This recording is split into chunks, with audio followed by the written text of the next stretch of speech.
Hey, man, I ain't even gonna lie, man. Y'all boys be taking me places, dog. Like, here we are, man, in Green Bay, on a historic Shadow Lane. Lombardi is right behind us. The stadium's right behind us. People are gonna be right there on the stage tomorrow being drafted, letting their dreams come true. Freddie T knows what it's like to be called in the first 10. You know what it's like to be called in the first 3 rounds. I know what it's like to not be called at all. But this is the pivot, man. Pivot fam, thank you for pivoting with us. Freddie T, man, looking at this draft, right? What is something right now in the lead up that's sticking out to you? Well, we got sun in Green Bay. That's one thing that's kind of got my attention. The playoff teams from a year ago, they're going to be the beneficiaries of this draft. It's just wide open. You know, players that kind of fall here and there. If you're in the top 5, top 10, anything can happen. I think those later teams are going to be able to take advantage of, you know, not knowing where quarterbacks are going. You got a lot of cornerbacks.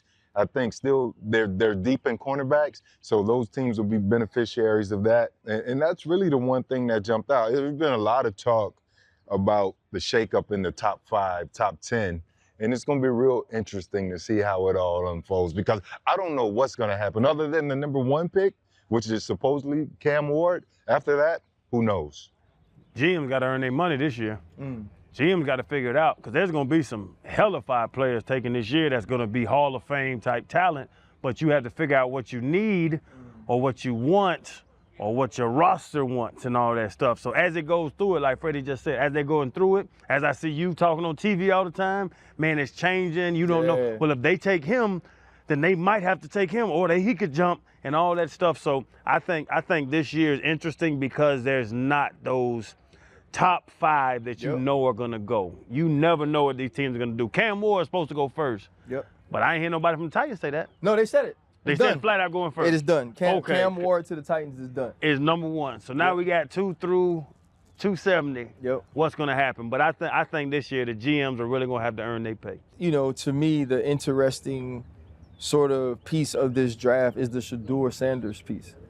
If you take it back to the middle of January when this process started and we're just talking about the film and sort of placing the players, Shedeur Sanders is top 5, top 10 pick. Peter Schrager says today that it's possible that he's not going to be in the first round. Like, don't be surprised if that happens. You know, Chan, the chatter around him, do you find it, or how unusual do you find it that a player of his stature has sort of been attacked in the media the way he has, and now his stock continues to plummet?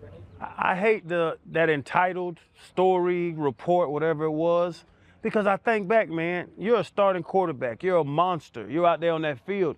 He's getting knocked down now. I don't know if Colorado's O-line was the best in the nation, but he's getting knocked around and still having the numbers doing what Shedeur did.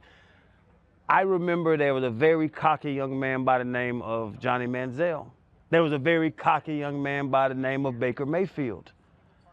There's a very, if you want to say it, cocky young man by the name of Shedeur Sanders. And he should be.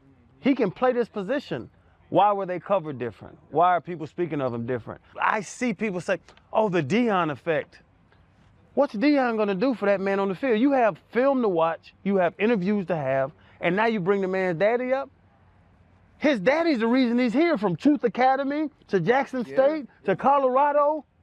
You should want him to be around because you've seen the success he can have with his dad in his corner. And that's the thing. I don't know if there's a racial undertone to it or what it is, but it's just funny that they're painting Deion, they're painting Coach Prime as a negative, some people are. I think that's a positive. I think if something goes on, you have a lull in the season, I can hit Prime up and say, Prime, holla at Shedeur. I see that as a positive, and I'm seeing people paint it as a negative. Yeah, I think it's a shakedown. Every year there's always a twist around draft day, but here we are the week of, now you hear all news coming from here, and they sort of put a spotlight on it, right? When you look at Shedeur, he's a kid who, he was the most accurate passer in all of college football, considering the offensive line troubles that they had, poised, under pressure, being able to bounce back, being a leader, they don't see the confidence in the kid. He's just confident. He gets his from his father, and that's totally fine with me. I think the big question is, when you're looking at Shedeur, are you drafting a guy at the quarterback position to be a day one ready, or just has potential for the future, right? And as a GM, you have to make that call. The person who said that, you got to put a name on those type of comments. That's what I would like to see come out from this, because you hear chatter here and there, and maybe people throw it out there just to get others off of Shedeur. Who knows what it's about?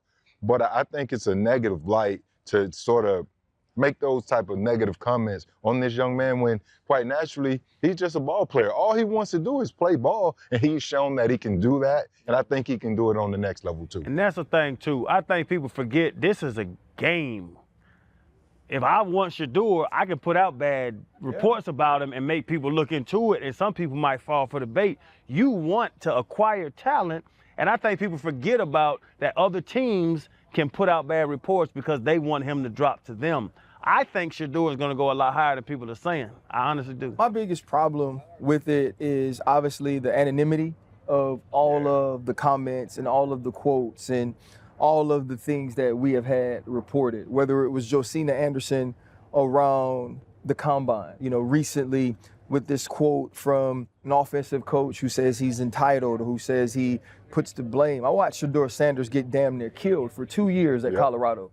And I never saw him berate a lineman on the sideline. I never saw him cuss or scream at a coach. And you're hearing these things like entitled and these little pieces of the characteristics of his personality when we had a #1 overall draft pick get arrested for being orderly and drunk. And we had more people coming out and saying, okay, here is who the real Baker Mayfield is. Don't watch this video. Don't believe that what you saw of him is who he is. He's a good person. He's a good leader. He's this. We had more anonymous people saying those things. Shedeur Sanders never been arrested. Shedeur Sanders has never been in trouble. Shedeur Sanders has never misused his names to the point of taking advantage of people. You have Johnny Manziel, who missed the first game of his last year against Rice for Texas A&M because he was suspended. You have Johnny Manziel, who ended up getting a whole documentary about how effed up he was away from the field, but there was no anonymous talk about him. There was no one coming out and saying Johnny Manziel isn't a good person. Johnny Manziel is entitled. Johnny Manziel has an alcohol issue. And so to me, the way that Shedeur Sanders has been covered seems purposeful. It seems that there is some sort of intent to slander or defame. All of these conversations could be taking place behind closed doors, as they do for so many of these people, and kept there. But why him? Right. It's for the clicks. It's because the name will bring people to your page. The name will bring people to your show. And it's sad. Like, it's sad that he's being used this way, but he has to find a way to take the lessons from this. The lessons from this of what his name means, the lessons of this of how you block out the noise and continue to perform. This kid is going to be ready from a maturity standpoint when he walks into the building. Now, what the GMs should be thinking about, and executive scouts and coaches, is when will he be ready physically to play the position? And I think a year from now, we'll be hearing a whole different tone when you're looking at a big last name, because the Sanders name in football is a big last name. When you talk about next year, possibly, I believe Arch Manning will be eligible for the draft, correct? I really believe that when they speak about him, that tone is going to be, well, he comes from great stock, from a great background, from a great family, which is all true. Yeah. There's no mistake about it. But are you going to draft and judge this kid by his talents and what he can do for your team, as opposed to all of the other outside noise, which is what we're getting from the whole coverage of Shedeur? So well, there's the one thing be on standby. The one thing we know is it's not entitlement, or you're not entitled if you manipulate the top of the draft to go to New York instead of San Diego. You're just using the power that your name has earned. And so we know that that's seen differently.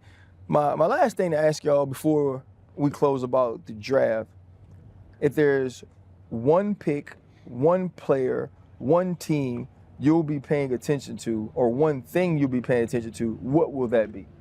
Listen, I know what gets clicks, as Fred was saying, and you was talking about you try to get people to watch your show. I know quarterbacks and I know cute receivers. And Gentry's going to be a monster in the league. I know because that's what people want is points. Abdul Carter is better at his job than anyone else at their job in this draft. That's what people don't talk about. Abdul Carter is going to be Micah Parsons all over again. And let me throw another couple. That boy from Alabama, Jahad Campbell, bro, he's about to be a Pro Bowl linebacker walking in. Will Johnson from Michigan, he didn't give up a touchdown in 2 years. So all you ball watchers, and I'm not talking nasty. Yeah, I didn't like that. The people that just want to touchdown. Listen, there are defensive players in this draft that are going to be rookie Pro Bowlers. Abdul Carter's leaving Jahad Campbell and Will Johnson. I'm telling you, them boys can play ball. Yeah, now I'll be quick, man. I've prayed a few times, man. Remember we sat down with Travis Hunter, and I had said Duval, and it might not happen. Hey, look, he be gone. We could, man. See, don't throw me off, man, because that's a 2-for-1. We all trying to figure out if you're gonna be DB, receiver. I don't care, man. Freddie, Cam at 1, Abdul and Travis 2 or 3. That's I understand, but praying is powerful, brother. You never know, man. Prayer is powerful, but it's hard to pray over other people. And I mean, at 5, man, the Jaguars could get antsy, or maybe even just make a decision to go up. I think they got their leverage to be able to do that. They certainly can use him. And again, they can also sit back and wait on Mason, putting him in the interior. But that's just my wishful thinking, my draft day excitement. So, anything can happen. I just said it. Anything can happen in those top 5 to top 10 picks. So I'm going to stand by to check it out. Yeah, I think the thing I'll be paying attention to is if the general manager and coach of Cleveland can save their jobs. Who saves their job? I don't know. That's the thing. When your owner comes out and says, we have to fix a big swing and a miss on Deshaun Watson while he's still in your locker room, that's a problem. Wow. That's letting you know that your decision-making, the conversations you had were wrong. Now, how do you fix that? That money is still in that locker room. That player is still in that locker room. You've admitted that failure. How do you fix it? Is it we trade away the second pick and we get more draft picks, pick a quarterback late in the first round and add around the team? Is it I pick Travis Hunter and I get a quarterback early in the second round? They have to figure out a way to fix what they broke on purpose. And to their credit, at that time, many people thought he was the second best quarterback in the world the last time they saw him play. That changed. And so to me, it's how do you fix that? And then whether it's he's drafted, he gets an undrafted free agent and signs a contract, I'm excited, man. This year Jordan's coming out in the draft. His first birthday was on the Saturday of the 2002 draft, my draft. Wow. I was freaking making hot dogs and cutting cakes and running around with kids. And so to now fast forward to this year and he has that opportunity. I'm really excited. I'm not nervous. I feel grateful. I feel blessed. And we'll see, how that goes. You had hot dogs at a birthday party? Yeah. Glizzies. It's hot dogs. It's for kids. Glizzies. It's for kids, guys. Hey, we got more for y'all this week. Show drops Friday. We'll watch the draft, talk a little bit about the things that are going on, and we'll have some more stuff for you. Pivot fam, again, thank y'all for pivoting with us. When we landed in Savannah and headed to Banana Land, we didn't know what to expect, but we spent the day having the best time. With owners Emily and Jesse Cole, Jesse, the dude with the yellow tux, players entertained with their beautiful personalities and dazzled with their gloves and their bats. No wonder why they're selling out stadiums. The Savannah Bananas are simply the best. They're wildly entertaining. Their baseball meets circus experience that blends sports with showmanship.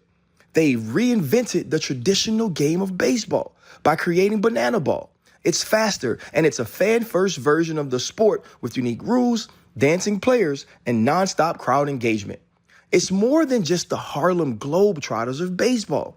It's competition at its highest. It's part athleticism, part theater, but 100% fun. First time ever doing an interview up here. This is new, guys. I like doing things. Never been up here before. This is good. For us. You don't mess around. Looks good.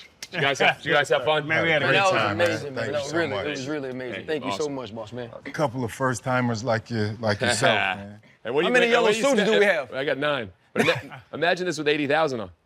Miss Emily Cole and Mr. Jesse Cole, thank you so much for sitting with us on the pivot. The owner of the Savannah Bananas, this is Channing Crowder, this is Fred Taylor, and Ryan Clark, Pivot Fam. Thank you for pivoting with us. The thing I noticed today was this is unlike any sporting event I've ever been to. And that means it's new, it's creative. But when things are new and creative, people don't necessarily believe in it or buy into it. What made you go all in on this idea? It's been a long journey. I mean, when you first start doing something, it's all the origin. For us, it was we were playing the game. All of our guys have played the game, and you have fun playing. And I played and I loved playing. But then when you start watching the game, started realizing that it wasn't as fun. It was a little long, it was a little slow, it was a little boring. And that really changed everything for us. And so when we started this, I said, could it be more fun? And we didn't do crazy banana ball in the beginning. I mean, it's been a long journey. At first, it was just, hey, could the players dance a little bit? Could we have grandma beauty pageants at the games? Could we have crazy things like flatulence fun night? I mean, we did a lot of things that didn't work well. But people started saying, hey, this isn't just a baseball game. And I think people need to know, what business are you in, but what business are you really in? We're not in the baseball business. We're in the entertainment business. And it's about bringing joy to people and bringing people together. And so when you understand what you're doing and why you're doing it, it makes it easy to start creating things that are a little different. And so that's been the journey. And luckily, Emily supported it every step of the way and said, we don't have to be like every other baseball team. Why don't we try something different? Jazz, Emily, what kind of stress, because it's hard to start something in 2000, anything.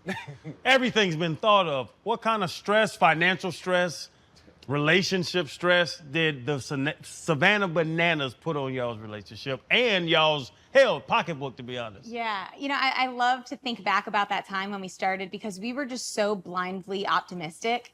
Looking back, I'm like, how did we do it? We did. We overdrafted our accounts and we were sleeping on an airbed and times were tough. But in the moment, we were so passionate about this project and we were young and we didn't have our kids yet. We had just gotten married, so that's not normally the way newlyweds start out, but we were so into this idea that as much as the stress was there in the outside world, it was him and I. We were doing walks every morning and walks every night, and we just stayed committed to it. And so thankfully that got us through. Anytime on the airbed, did y'all look over at each other like, hey, let's open a restaurant? Well, let's be honest. The time that the cockroach landed on me, that we started screaming, I mean, we were sleeping in our socks. I mean, it was gross. You don't sleep in your socks. You got to be a little crazy to sleep in your socks. All right, let's be honest, guys. I mean, it was so bad. I mean, we were grocery shopping with just $30 a week. That's all we had for 42 meals. I mean, we were 7 figures in debt. And we weren't telling anybody that at the point because we're like, we're going to do this and, being very positive. But we knew the truth. Yeah. And it was brutal. But we knew we just had to get to that first game. And we always say, get to that next at bat, get to that next opportunity. And we just had to get to that game because no one had seen it. So you can be talk all you want until they see it. And they had to experience it. And so that's what we had to get to. And we just believed that once they saw, our banana nanas dancing, and they saw the banana baby, and they saw the players dancing, and they saw players delivering roses to little girls, that they would say this is unlike anything else. And it just took time. Certainly unlike anything else. And it seems that you guys didn't flinch when you were trying to figure out if you really wanted to do this. My question to you, though, is what advice would you give other entrepreneurs who are looking to build a brand that breaks all of the rules? Because this is like nothing else that we've seen before. Well, the starting point is put yourself in your customer's shoes. So many people start a business because they have dreams of what they want to do, but not what's best for their customers. We have big dreams, but it all started with our customers. The name of the company is Fans First Entertainment. Mm-hmm. Everything we do, every decision we make, we ask, is it fans first? So we built this with that vision. So the question is, when anyone wants to start something, is like, oh, here's an opportunity. I can make a lot of money here. Oh, I could do this, I could sell this. Or is it, wait, there's a friction point. There is a frustration point for customers right now in this industry, in this field, and I can make it better for them because I believe in it. If that's the case, you can be very successful because you're doing it for the right reason. You're not just doing it to make money. I have no idea what's in our bank account. We don't know. We're so focused on just creating a better experience every day. And so that's the heart of it. It's the why. And our purpose was we wanted to bring people together, bring joy, and create something that we would love. Every day we want to be out here and we want to have the time of your life. If you do something you love, there's going to be other people that love it as well. Yeah, and talk about consistency a little bit. Little Birdie said, when you show up, it's like the very first time every single time. Like, where do you get that energy from, that sort of grind? Well, I think Emily has helped guide that in many ways. I mean, she always said every game is someone's first game. And so that's the mindset that she's helped instill in all of us, that we think every day, every game is someone's first game. How do we bring that? And, we've done 300 plus games here. We've done hundreds of games all over, but there's people coming for the first time. How are we going to bring that energy, bring that joy? Like, you guys never seen a game before. Yeah. We've done hundreds of these, but we got to make sure that we bring that passion, because you guys deserve it. You're the fans. That's what we think about. Emily, I like to peep everything, and sort of, we don't get to go to these events as fans. This is one of the very few we got an opportunity to do that. We got to meet so many people. We also got to meet foster families. And I know you guys, through Bananas Fosters, so into those families. But not only do you do that, that's where your heart is, inside your home as well. When you're running a business and you guys have a very young Maverick as a young son, what makes you have the conversation that we're doing all of these things, but our heart is helping someone who doesn't have a home full of love? Foster care and adoption, it's one of those things that once you start studying and you learn about the statistics, it's just something that you can't become blind to. And so early on in our marriage, it was something that we had discussed. How are we going to grow our family? And we were fortunate to have a son, but there were other ways that we could help children. And so we didn't set out necessarily to adopt kids, but we knew that there were kids out there who needed a safe place to land. And so that's what got us into foster care. I would open up our home and bring in as many children as we could, but Jesse wisely taught me that we can't bring all of the children into our home. But while we were growing our family, the Bananas platform is growing. And so we were able to use the platform for the Bananas to do good and reach more foster children. And so, right now there are 400,000 children in the United States without a permanent home. And we are fortunate and responsible enough to have a platform. So, we have to use that responsibility to get the word out. And so foster care and adoption, it is close to our hearts. There are a lot of great causes out there. But because it's something near and dear to our heart, now everybody in the organization is invested in it. They have watched our little girls come into our home and be with us for 3 years and become the young women that they are, and then get adopted into our home. And so they have hundreds of older brothers and sisters now. And for everybody in our organization now to get a front row seat to what foster care and adoption can be, now we get to go on the road and we get to celebrate those families. And it's just become a huge part of the culture here and something that we're extremely proud of. Jesse, for you are a doer, right? You're a believer. You don't seem like... We all are. Yeah, you don't really seem like the type of guy that wants to say no or accepts no. And when you guys decided that you would be a foster family, you had to say no very early to a child that they wanted to place with you. How difficult was that? I think every decision is weighed on so many things. And for us, family, and I don't want to say protecting our family, but making sure that we can take care of our family the best we can. And also, if there's a child coming into our home, can we give them the best? Can we be there?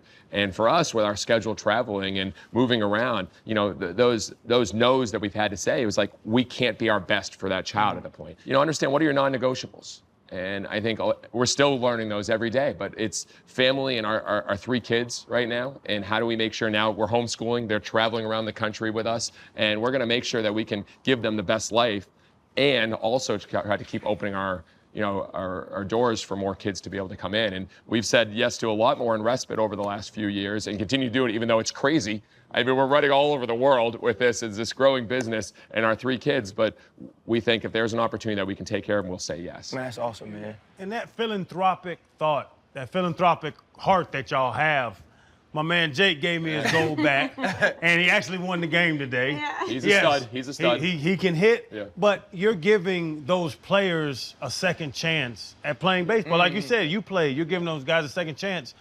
The player acquisition, but knowing guys, hearing their stories. I was talking to Emily earlier about, it's not just about batting average. It's about the person. Oh, yeah. It's about who they are, their philanthropic side of wanting to go give a kid flowers. They had a donut giveaway. I don't know why the hell the donuts were being given out, but the donut hitter struck out. If the donut hitter strikes out, everyone gets donuts. Everybody gets donuts, but the players, we're sitting there talking to them, and the players were excited to give out donuts. They were like, okay, it's donut time. And I'm sitting in the dugout like, what is donut time?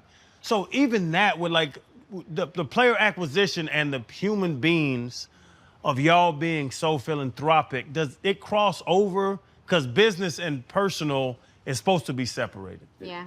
It's singular purpose. Yeah. You know, if they're good people, if they understand what fans first is about, you know, it's we over me.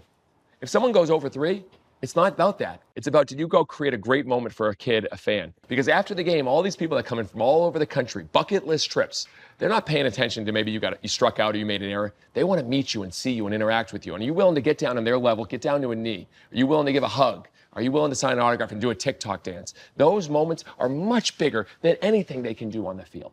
And because these guys understand that, and we talk about it every day, we celebrate after every game, what are the fans' first moments of the night? And we're not celebrating you went 3 for 3 with 2 doubles and Jake Skoll won another game because he's one of the best hitters I've ever seen.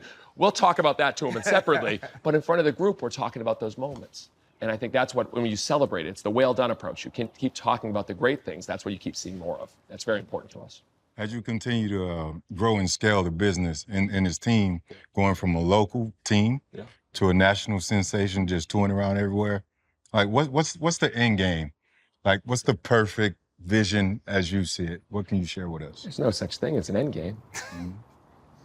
Why would you do anything if you can't create something to really make a lasting impact long before you're gone?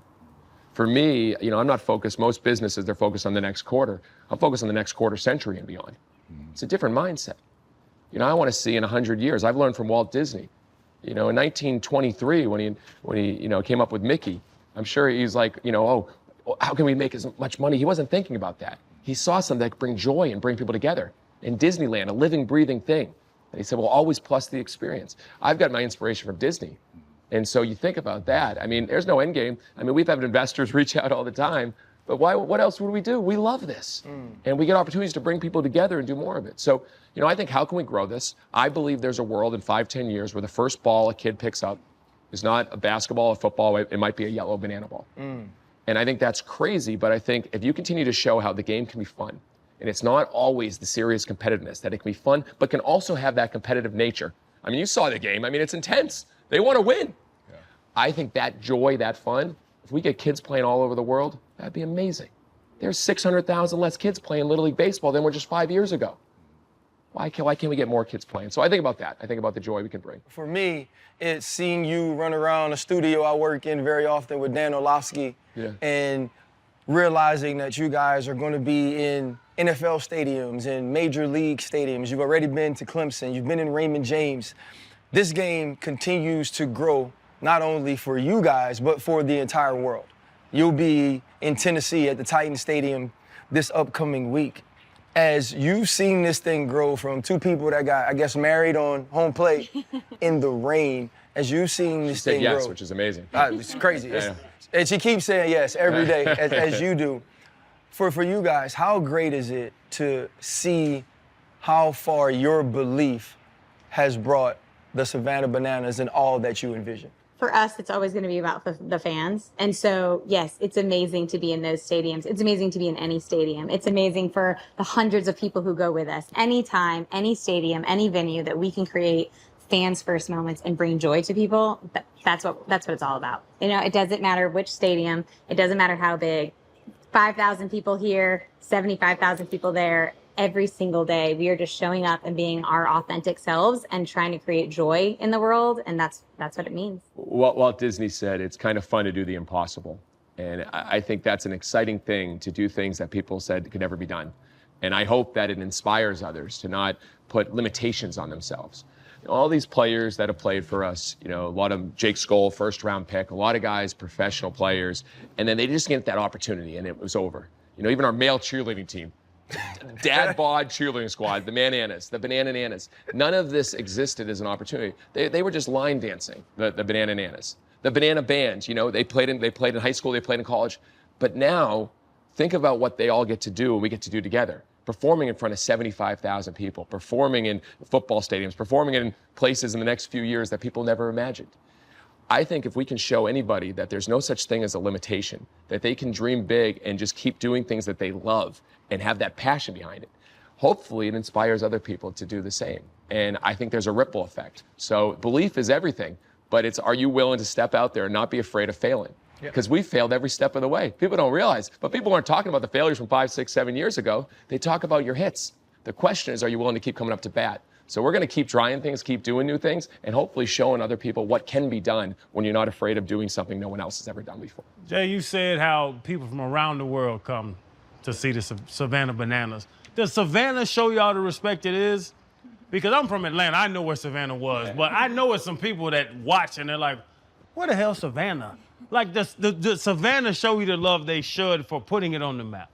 Yeah, Savannah is home for a lot of people. I will say in the beginning, when it first started, there were a lot of naysayers here. The name Savannah Bananas was not popular at all, but I'm grateful that the community of Savannah has come around us and is very proud, I think, to have us here. Was it just the play on words? Was there anything other than banana? Was there there were a lot of stories. Savannah squirrels? Yeah. There were a lot of stories. People started saying, I heard that it's the third biggest port of bananas. We're like, yep, sure it is. Yeah, of course it is. There were a lot of, I think we looked at what the brand could be to be fun. Like, to think about a mascot named Split and Go Bananas and the Banana Nanas and the Mananas and Can't Stop the Peeling and Banana in the Pants and all the ideas, the things that we did. You got to see bigger. You got to see bigger. And we saw bigger what it could be. And obviously it was a suggestion from a fan. A fan suggested, and we were like, all right. And we needed attention back then. We had sold only a handful of tickets. I mean, that's when we were sleeping on airbed. We needed something to create attention. And it did, just there wasn't great attention in the beginning. We always ask our guests, what's their biggest pivot? It's the moment you can look back on and say, with this happening to or for me, or if this moment didn't happen, we wouldn't be who we are today. You start. We were just a normal baseball team for the first couple of years. And Jesse, in his creative mind and seeing it and timing the games, knew that something needed to change fundamentally about the game to keep people interested. And so the game of banana ball was dreamt up and was played behind closed doors and studied and studied. And so I think when we shifted from actual baseball to banana ball, that was our biggest pivot. Because now people look and it's just banana ball. But we almost didn't become banana ball. It was almost just baseball, but with a fun twist. There are teams doing that. So I think our biggest pivot is switching to banana ball. I want to lean in on that. Think about it. We were so fortunate. We were selling out every single game, playing traditional baseball.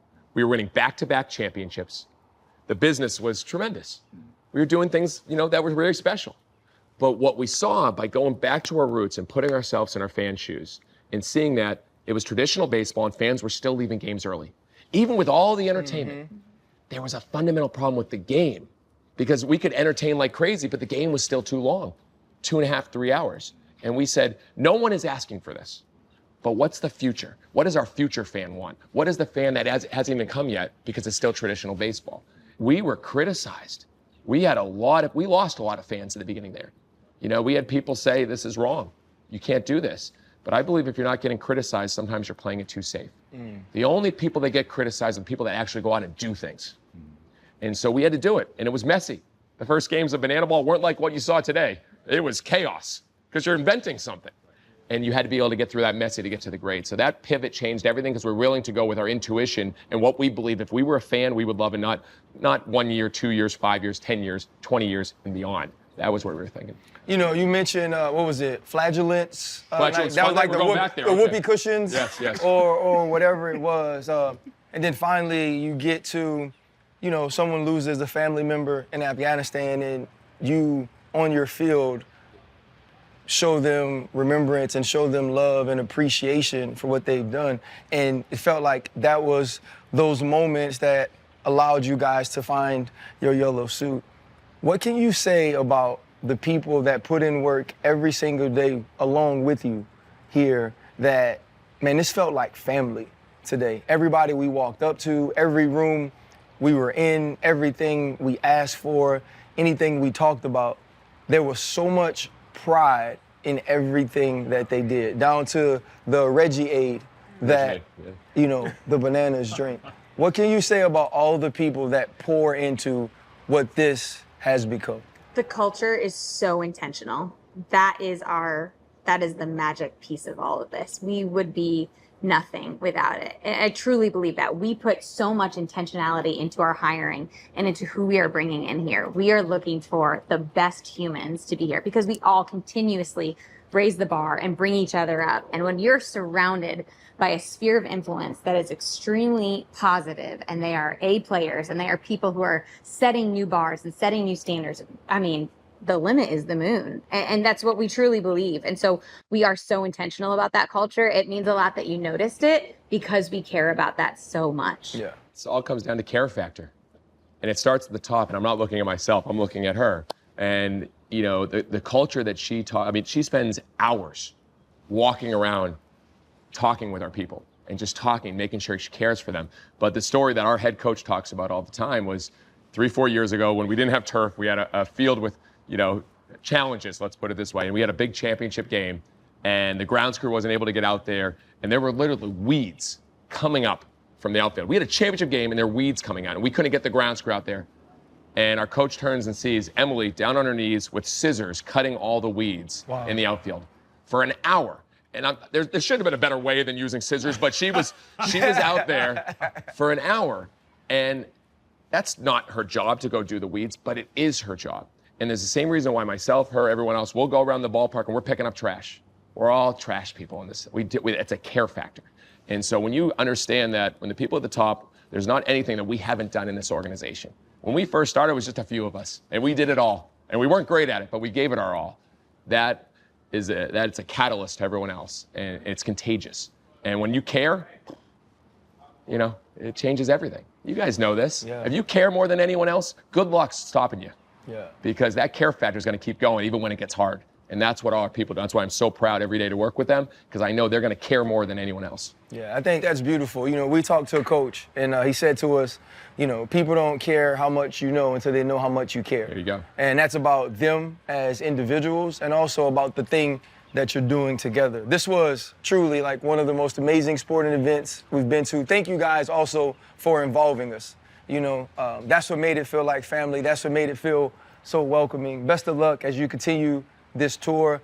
I love the fact that we're sort of like colleagues and partners, you know, with ESPN, and the players' competitiveness is what stood out to me today. We're going to talk to Malachi, we're going to talk to KJ, we're going to talk to Brett, and we're going to find out, you know, just what goes into a little bit of the secret sauce of each of these games. Thank you guys so much. Appreciate you guys. Man, Thanks so thank you. much. Yes, sir.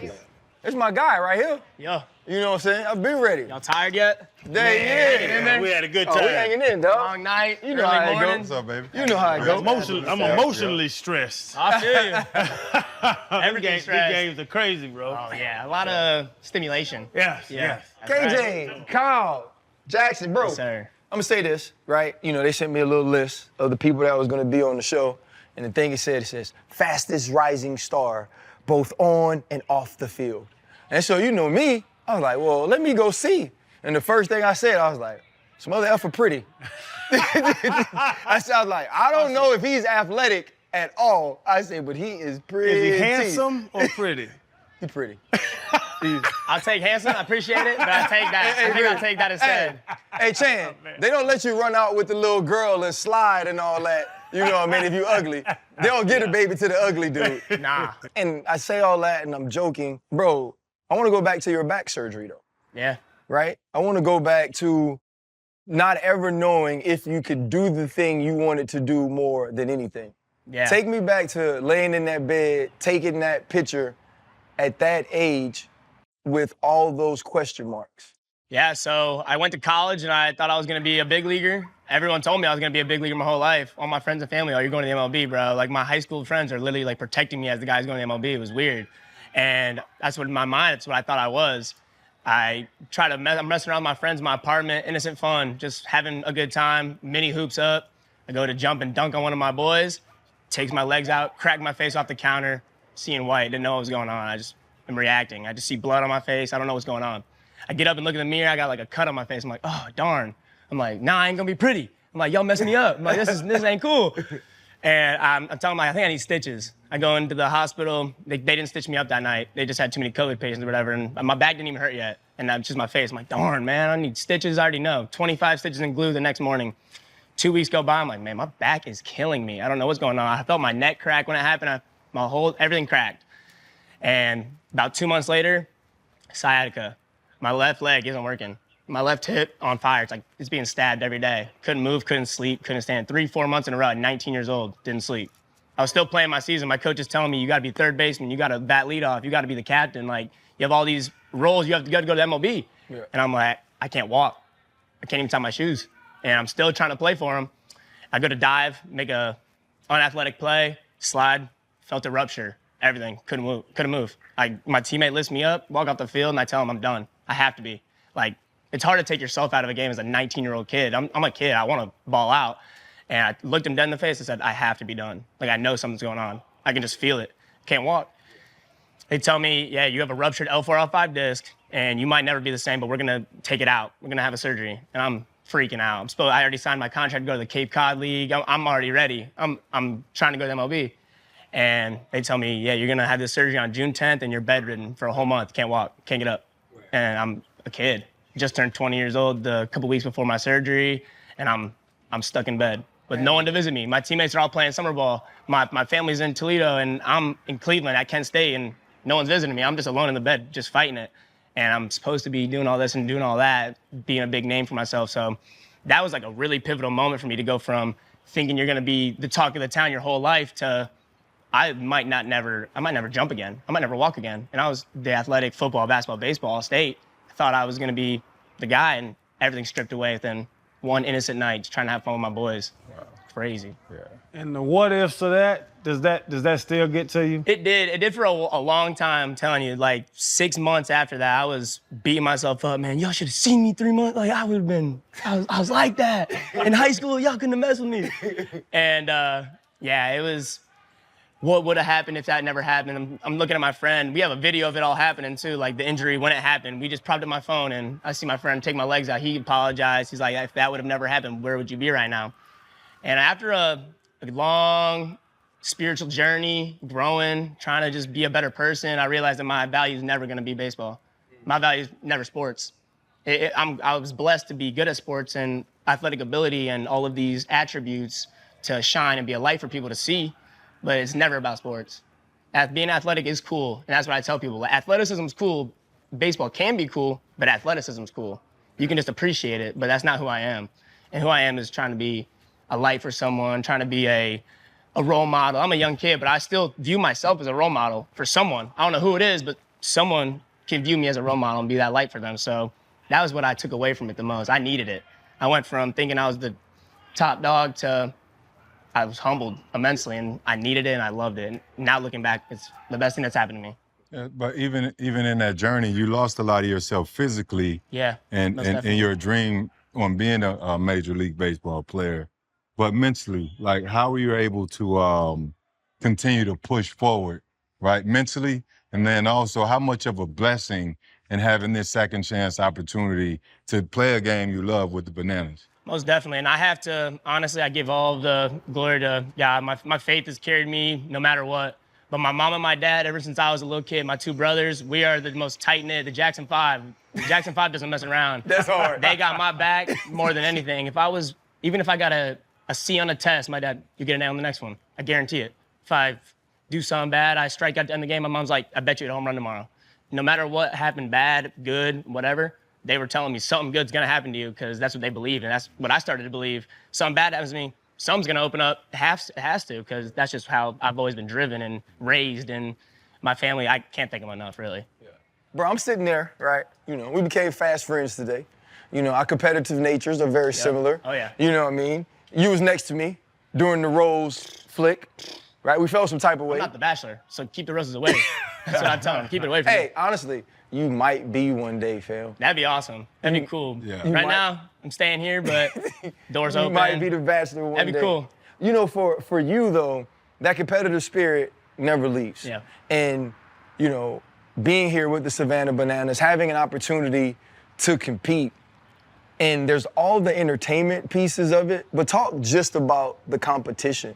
Yeah. How much influence does winning each and every day, playing well each and every day, have on how you approach walking into this arena, this stadium? Right. And kind of what you were saying, the second chance, like every day being able to compete, it feels like a second chance for me. And every day is a second chance. If I messed up yesterday, like I was just telling you, tomorrow's gonna be a good day. Like I know it is. So winning a game is cool, but being a high-level competitor with being a good dude off the field, for me, being able to be pretty and gritty. I want to be able to smile and put up a 13 pitch at bat and hit a single. I want to hit a home run and I want to Hulk out. Because, you know, me, I'm competitive. I want to bat flip. I want to do backflips and all that. But there comes a time and a place where your work and your competitiveness is going to have to be separate from what actually happens on the field. So your results, that's all just going to happen naturally. But your competitiveness is going to happen life. That's just me every day. You want to jump up and down, so you jump higher, I'll do it. Like, and I'm going to try and win. That's just how I am. Even if I lose, I'll be like, all right, we're running back right now. Until you get tired, and then I'm going to win. You know, it's like, this is how I was raised. My older brother, Army, wrestler, little brother, catcher in baseball. We all three went to play college sports, and there's no other way that it was going to happen. Like, all three of us, the most competitive dudes ever. And now it's being around competitive dudes every day, and you see a dude hit a home run then dance. I'm like, that makes me feel a type of way. I'm like, I don't really like it, but I do it. And so it's like you have to be okay with it because I'm going to do it to you. And so it's just give and take. And being competitive is super cool. I'm telling you, like, it's so fun to go out there and be a dog. But you have to be able to smile, too. You got to be able to have that balance of you can Hulk out, let's go. But you also got to be, it's just, results don't matter. Smile, breathe, relax, be cool to the fans, be engaging, put on a good show, but go win. We got a chance to see you put on the show today. Not quite the show we had hoped for, because you had some alarm clock issues. Being young and dumb. Come on. Come on, man. We got to get you out there. What's up with that, baby? Honestly, no excuse. I went in, I told everyone locker, my bad. I walked in, I was like, I'm so sorry, y'all. I messed up. And honestly, that hasn't happened to me since my freshman year of college. And my coach in college, he would have, get out. See you never. I'll see you in a week. You're suspended indefinitely. And my coach here just told me, hey, look, you were gonna bat second. You were gonna have a day to put on a good show, but you're gonna have to sit here, be a good teammate, and stay ready. Which, honestly, I don't really mind, because staying ready is cool, because you're just gonna have a moment and you don't have to worry about what happened before. It's just, all right, now. I don't have to think about what's gonna happen, when I'm going in, when this is, they're just gonna tell me when I'm gonna go. And I usually tell Sam, I tell all the guys, I'm like, just press play. I'm like, I got you. Just press play. I'll go. RC talked about The Bachelor. I don't see a ring on your finger, so I can ask this question. Because us as NFL players, you know, professional athletes, the women, you look a little better when you're a professional athlete. As a Savannah banana and you're in Savannah, can you go to the, you know, at the bars, are people like, damn, there is an advantage. There's an advantage to be the way you look in Savannah playing for the Bananas. There's an advantage to everything. And honestly, I usually tell people I'm cooler when I'm sober. I'm cooler when you meet me in person. You're not going to get the best out of me when you get me in a big crowd. And when you're trying to, like, make me feel good, you're trying to build me with confidence, tell me I look good. I'm not a big fan of all that. That's not really how you fill my cup up. I get filled up by good interactions, good energy, good vibes. Like, I'm not necessarily looking for the hottest girl ever. I'm looking for someone who's going to fit my personality, fit what I'm doing, my brand, and my life, ultimately, what's going to propel me forward in the future. But, I mean, there's advantages to everything. So you got to get a bad one, bro.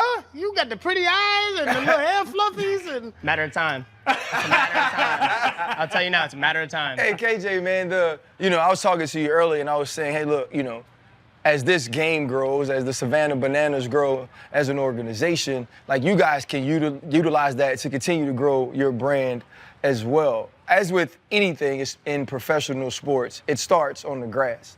How much thought do you have to put into how you interact with the fans, the things you utilize on social media, the marketing you put into yourself individually to continue to make you one of the people that people show up in stadiums to see, and also are going to want to push going forward? Yeah, definitely. So with the fans, it's really about being present. And when I surround myself with the right guys, I always feel more present. When I'm around guys who aren't making me feel great, they're making me feel negative energy, I just don't normally feel as good around the crowd. So surrounding myself with the right people is number one. And number two is always sleeping good. I miss my alarm clock. That happens. You know, but sleeping good, eating good, and staying hydrated. Like, if you don't have those things going on, you're not going to look good. You're going to be flushed out. You're going to look tired. And you're not going to be as into it. And so taking care of yourself physically and mentally, surrounding yourself with the right people is going to be what helps me with the fans. Honestly, I've been great with people my whole life, honestly. Like, I've been the guy who's the loudest in the room. I'm always talking to somebody. 100 people, I'm gonna have 100 friends. Maybe not, but I'm gonna try. And with these people, they're only expecting what they see on social media. All my thought that goes into social media is more typically for what do they want to see? What do people like? What do they not like? And how am I going to utilize that on the field? Yeah.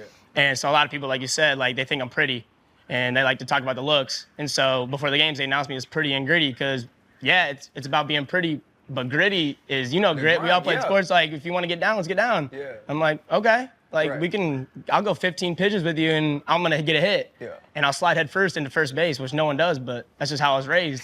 Gritty, I'm going to get there. I'm trying to get to the bag. I'm trying to beat you there. Right. And the crowd loves to see the authenticity of myself, I think. Personally, that's what they value most about me because I'm young. I chose to do this. I had a lot of injuries that led me here, so the MLB wasn't really in my mind, but out of college, I knew what my plan was. I wanted to go be a Savannah Banana. I wanted to get into the organization, and I wanted to see what it's about. I already knew the culture. I already knew all that. I've been a fan for years. And as soon as I was here, people viewed me as the kid who wanted to do this. Wow. They saw me as the 22-year-old who wanted to be here. Not that you failed and got to this point. You weren't cut from your pro league and had to come here as a second option. Like, this was my first option. I wanted to do this. Wow. And so all the guys are looking at me like, wow, you're 22. Why'd you choose this? All the friends are like, why'd you choose this? I'm like, well, look at me. Look, what do you mean? I'm like, we're talking right now. This is why I did it. This is why I chose it. I get to go put on a show and then talk to up to 1,000 people a day. If I even change the lives of 3 of those people, which is a small percentage, I'm balling. Yeah. That's awesome, man. And they call me pretty and gritty too. That was before you. Yeah, no, they don't. They don't call him that. You've actually never been called pretty in your life by anyone but yourself. Exactly. Like, there's never been. Like, how do you know what I go through daily? Because I do. Because I'm with you. The lady at the hotel called me pretty and gritty yesterday. She did not. She did not. She said something. She mumbled something. I thought you gonna lie to me? This is the first time we met him and you lying. Listen. Oh, I dropped my back. Hey, I got something for you though. What you got? Something got you. Got you, son, love. Man, look at there. My dog. Little bling. Yeah. Appreciate you, baby.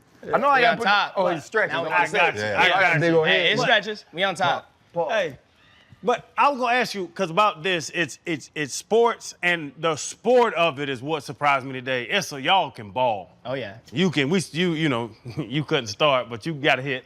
You went out there and did. He first pitch swinging. We ain't tripping on none of that. Did it. But the entertainment side of it, where RC could tell a safety how to drop back and cover 2, and Fred could tell somebody how to read the backside linebacker and all that stuff.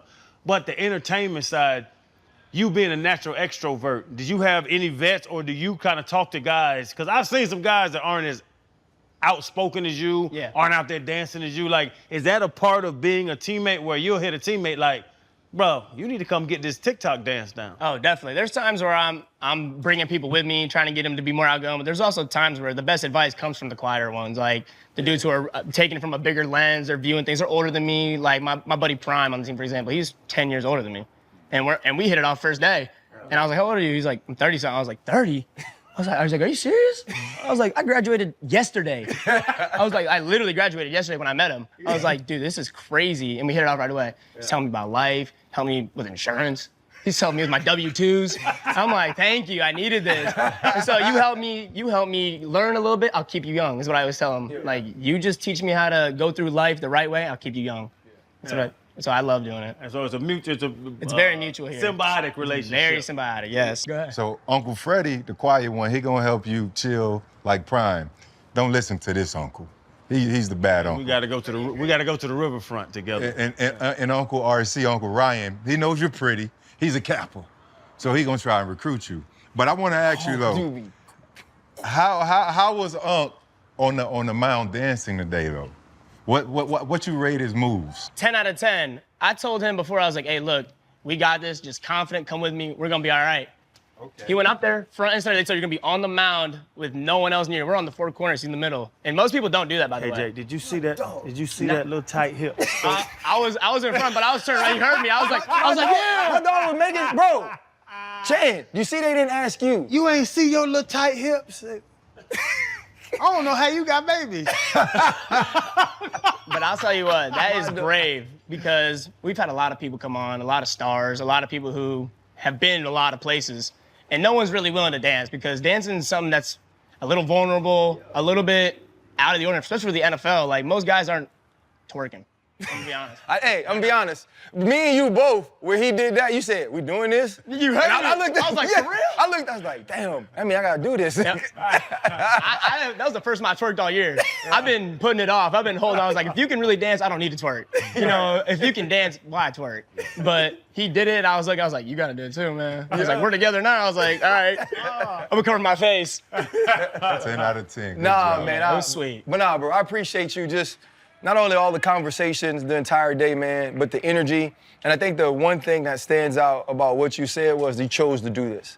And I believe because of people like you who have that enthusiasm, who have that love for this, there's gonna be other young men that choose to do it. And that's when this thing truly blows up and becomes something crazy. Totally. Appreciate you, my dog. Appreciate y'all. Yes, sir. And when you blow up now, the unks want the red carpet invite. Oh, you already know? Bachelor, Y'all gonna be with me. Disney star, whatever it is. Nah, We'll be together.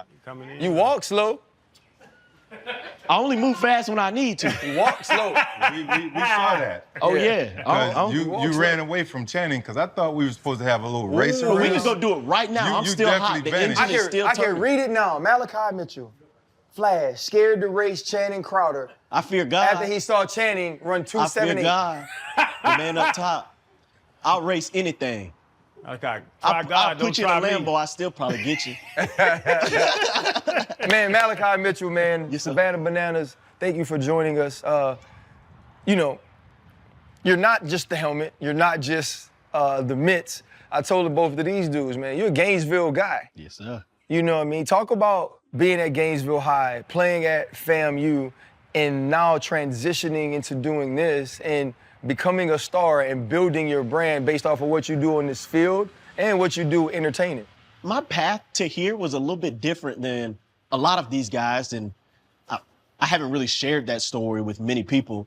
But I played Gainesville High School. You know, high school season's 25 games. I played JV my freshman year, ended up getting moved up to varsity midway through the year.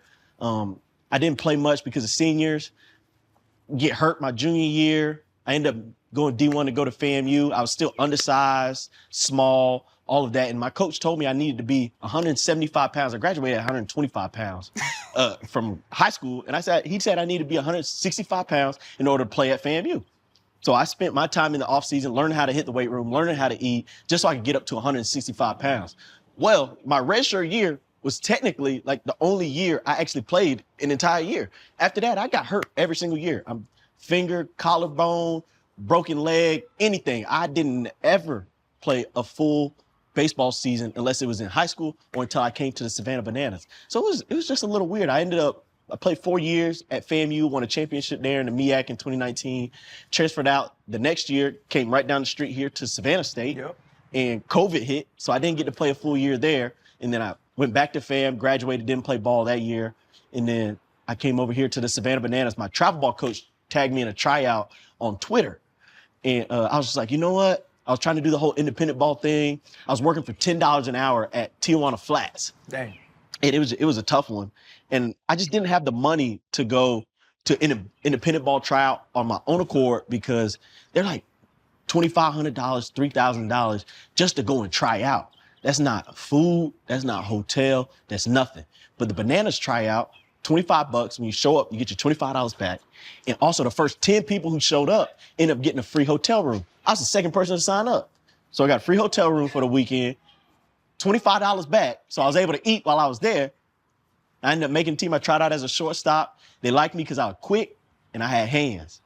And I've been here ever since. I've been here for 5 years since the One City World Tour. Man, that's awesome, man. Yes, sir. Being the purest baseball, I'll say. Yeah. And then coming to this, you got to be an extrovert here. Yes. You really do. You have to be an entertainer 100%. and be able to play baseball. Yes, sir.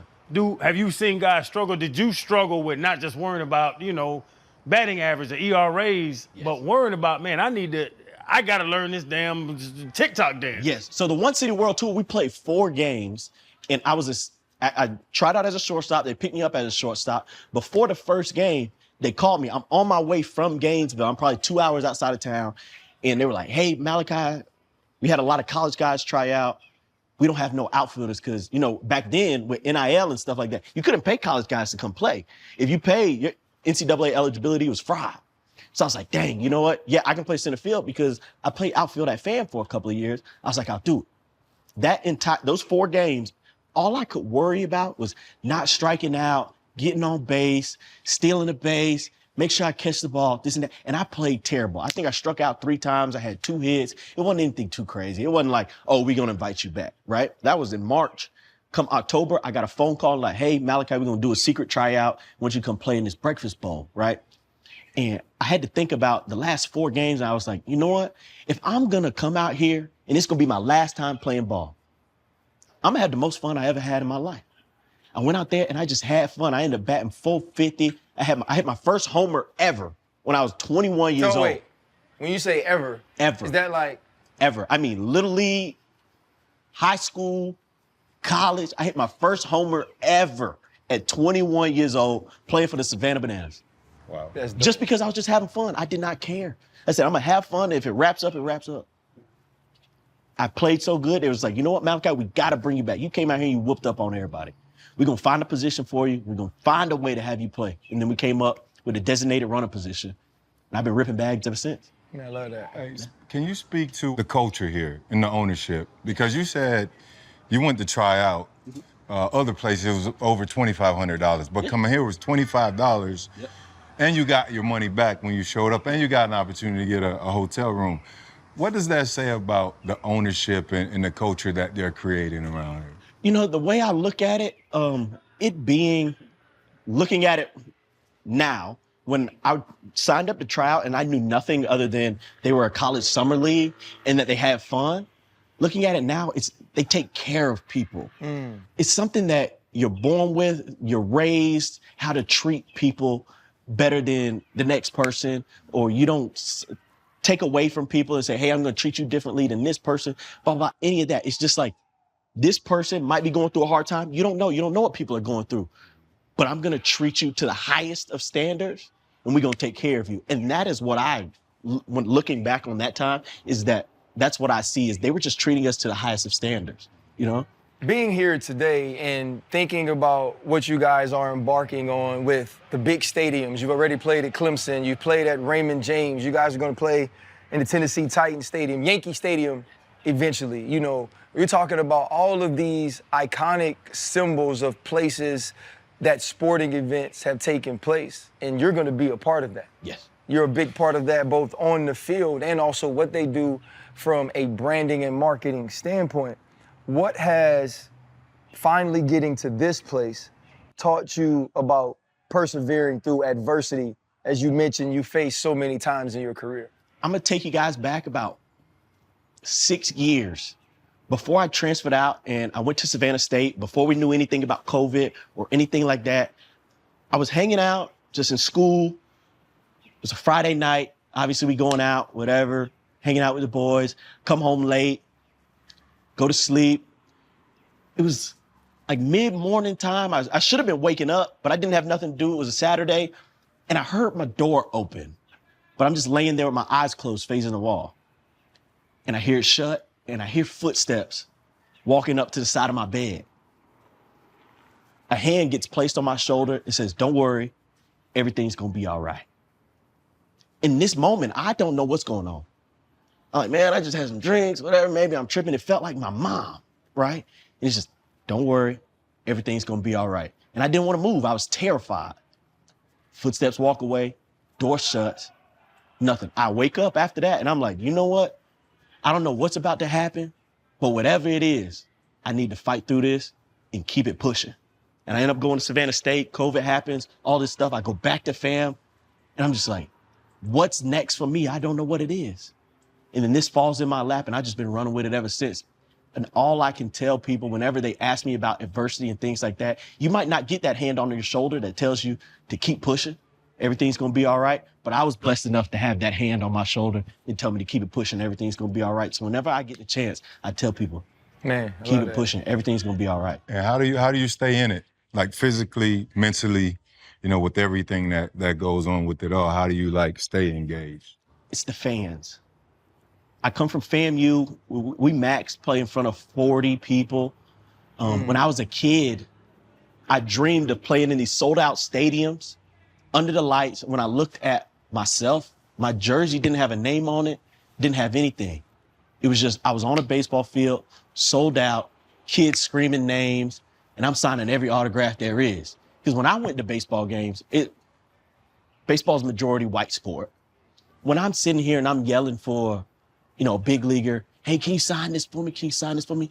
I went to 3 baseball games. I never left with an autograph. They never touched my heart. They said, look, man, keep playing ball. I like your necklace. You got nice shoes. So I make sure that when a kid comes up to me, they ask for my autograph, I sign that autograph. I have an intentionality with them, and they leave with a smile on their face, and that's what pushes me through every single day. It's just being able to put a smile on somebody's face or a kid's face, Because I would say it's an alternative path. Yes. What was it like with your family, with your parents, with your boys when you did it right? High school, D1, okay, transfer, whatever it is. Yeah. Hey, I'm about to go play for the Savannah Bananas. Yes. Like, what was that? What was that like? What were the conversations with your circle of influence? Yes. With this decision? With some of my boys, after the One City World Tour, because I'm going to start at the end of this when I got a lot of backlash from my boys, and then I'll get to my dad. A lot of these guys, when I went back to fam, they were still playing, and they were just looking at my videos like, oh, this is a little bit of a clown show, blah, blah, blah, blah, blah. Are you having fun? Or $100 a game ain't that much, blah, blah, blah, blah, blah. I don't think I could do it. I don't think I could do it, all the dancing and stuff. And I was just like, you know what, man? I don't really care because I'm having fun. It's hard to stop doing something when you're having fun, And then when it comes to my dad was a little skeptical about it. When I first started playing, he was just like, you know what? If they're gonna have cameras on you all the time, at least you can do is show off your speed, show you can catch it, show you can run, show you can hit. Do that. Let's take the videos. Let's keep putting it out online and see what we can make out of it. But he wasn't real bought in on the entertainment aspect. He came to the second game, and we ended up going into showdowns, and he was sitting down the third base line up in the top with my mom and my grandma. I didn't get to hear this, but my mom told me after the fact, I was the showdown fielder. Ball goes out to left field. I chase it down, throw the guy out at home. After the game, my mom tells me she ain't never seen my dad scream like that ever. And he was bought in from that moment where it was just like, you know what? That was entertaining. My boy can fly, my boy can run. He threw this dude out at home. I'm bought in. He's been bought in ever since. So they just got to see it, man. They just got to see it. Is that for you to have such an accomplished father, to have a father that's an Olympian, Dennis Mitchell? And I know even with my dad who played college ball, I always wanted him to be proud of me. I always wanted him to enjoy it. I always wanted to hear him say, I love the way you play this game. I love the effort you put into it. What was that moment like, though, when your mom told you that out here at a Savannah Banana game, you made him jump out of his seat with pride based on the way you approached your job? It was the best feeling ever because my dad, being a 3-time Olympian, 2-time world champion in track, he didn't want me to run track because he wanted me to make a name for myself doing something else. So he's the one who put me in T-ball. He was like, you need to do this. So for me to finally be able to make a name for myself and have him jumping out of his seat right there, it was finally like, I was able to give him that moment for his son so that I'm not chasing to follow in his footsteps. Mm-hmm. He has made a name for himself, and that was amazing. Nah, man, you absolutely have, man. And people mess with you about your mitts, and they mess with you about your helmet. But the one thing is that means they see you. Correct. And that means you're doing something well. And you guys as a group and a family are, man. We're grateful for everything y'all did for us today, though. Thank you, We guys, appreciate you, man. Y'all didn't get the win. That's all right. And I was mad because old boy dumped roses on me. And I'm going to be pissed off about that for a very long time, man. But That's keep it all up, right. man. Can't wait to see y'all boys in Titan Stadium this weekend. Thank you. I hope you guys have fun, man. My man, thank you, fam. Thank you, guys. All right, man, now we sit with Brett Helton, man. He old party animal, though. You know what I mean? You guys came here and y'all got the banana shirt on. I had mine on too, but you know me, I go with the winners sometimes. And so I took it off. Nah, I'm just playing. Brother, first off, man, it was just great to watch the game today. And I think the one thing that stood out to me that's not shown as often, especially mainstream, is the skill level and athletic level of all of the players here. Oh, yeah. You know, you grew up doing everything, right? Football, baseball, hooping, everything, a athletic household. Yeah. Talk a little bit, though, about, like, how difficult at points it was being at Utah and having some thoughts of wanting to quit before you actually got here. It's just life in sports, you know, kind of whatever's thrown at you, those opportunities, you just kind of try and make the best of it. And, you know, sometimes when you're sitting there freshman year and you're playing with a bunch of men every day and you're like, I'm no longer the best dude around anymore and all these studs are around me, you're sitting there like, dang, this is kind of different. You know, the talent level's crazy, everything's hard, school's hard. And like when you get faced with those decisions and, you know, when you knuck up and you realize you're like, all right, I am a stud, this is where I belong, and like this is what I'm gonna do, then, you know, things start to change for you a little bit. But, you know, just like you get to the league, you get drafted, you know, if you get punched in the mouth one day, you're like, maybe this ain't for me. But then you roll back, you got 5 days to think about it, you get to play again, and now all of a sudden you get that good outing where your confidence is back. All those things, it's just, it happens when you're young, it happens in high school, it happens in college, and, you know, pro ball and everything like that too. So, you know, now it's kind of funny, the opportunities and the things that we focus on now is so different. And that's why our vibes are so cool all the time, because you're not worried about waking up and getting cut. You're not worried about your contracts or your career or anything like that.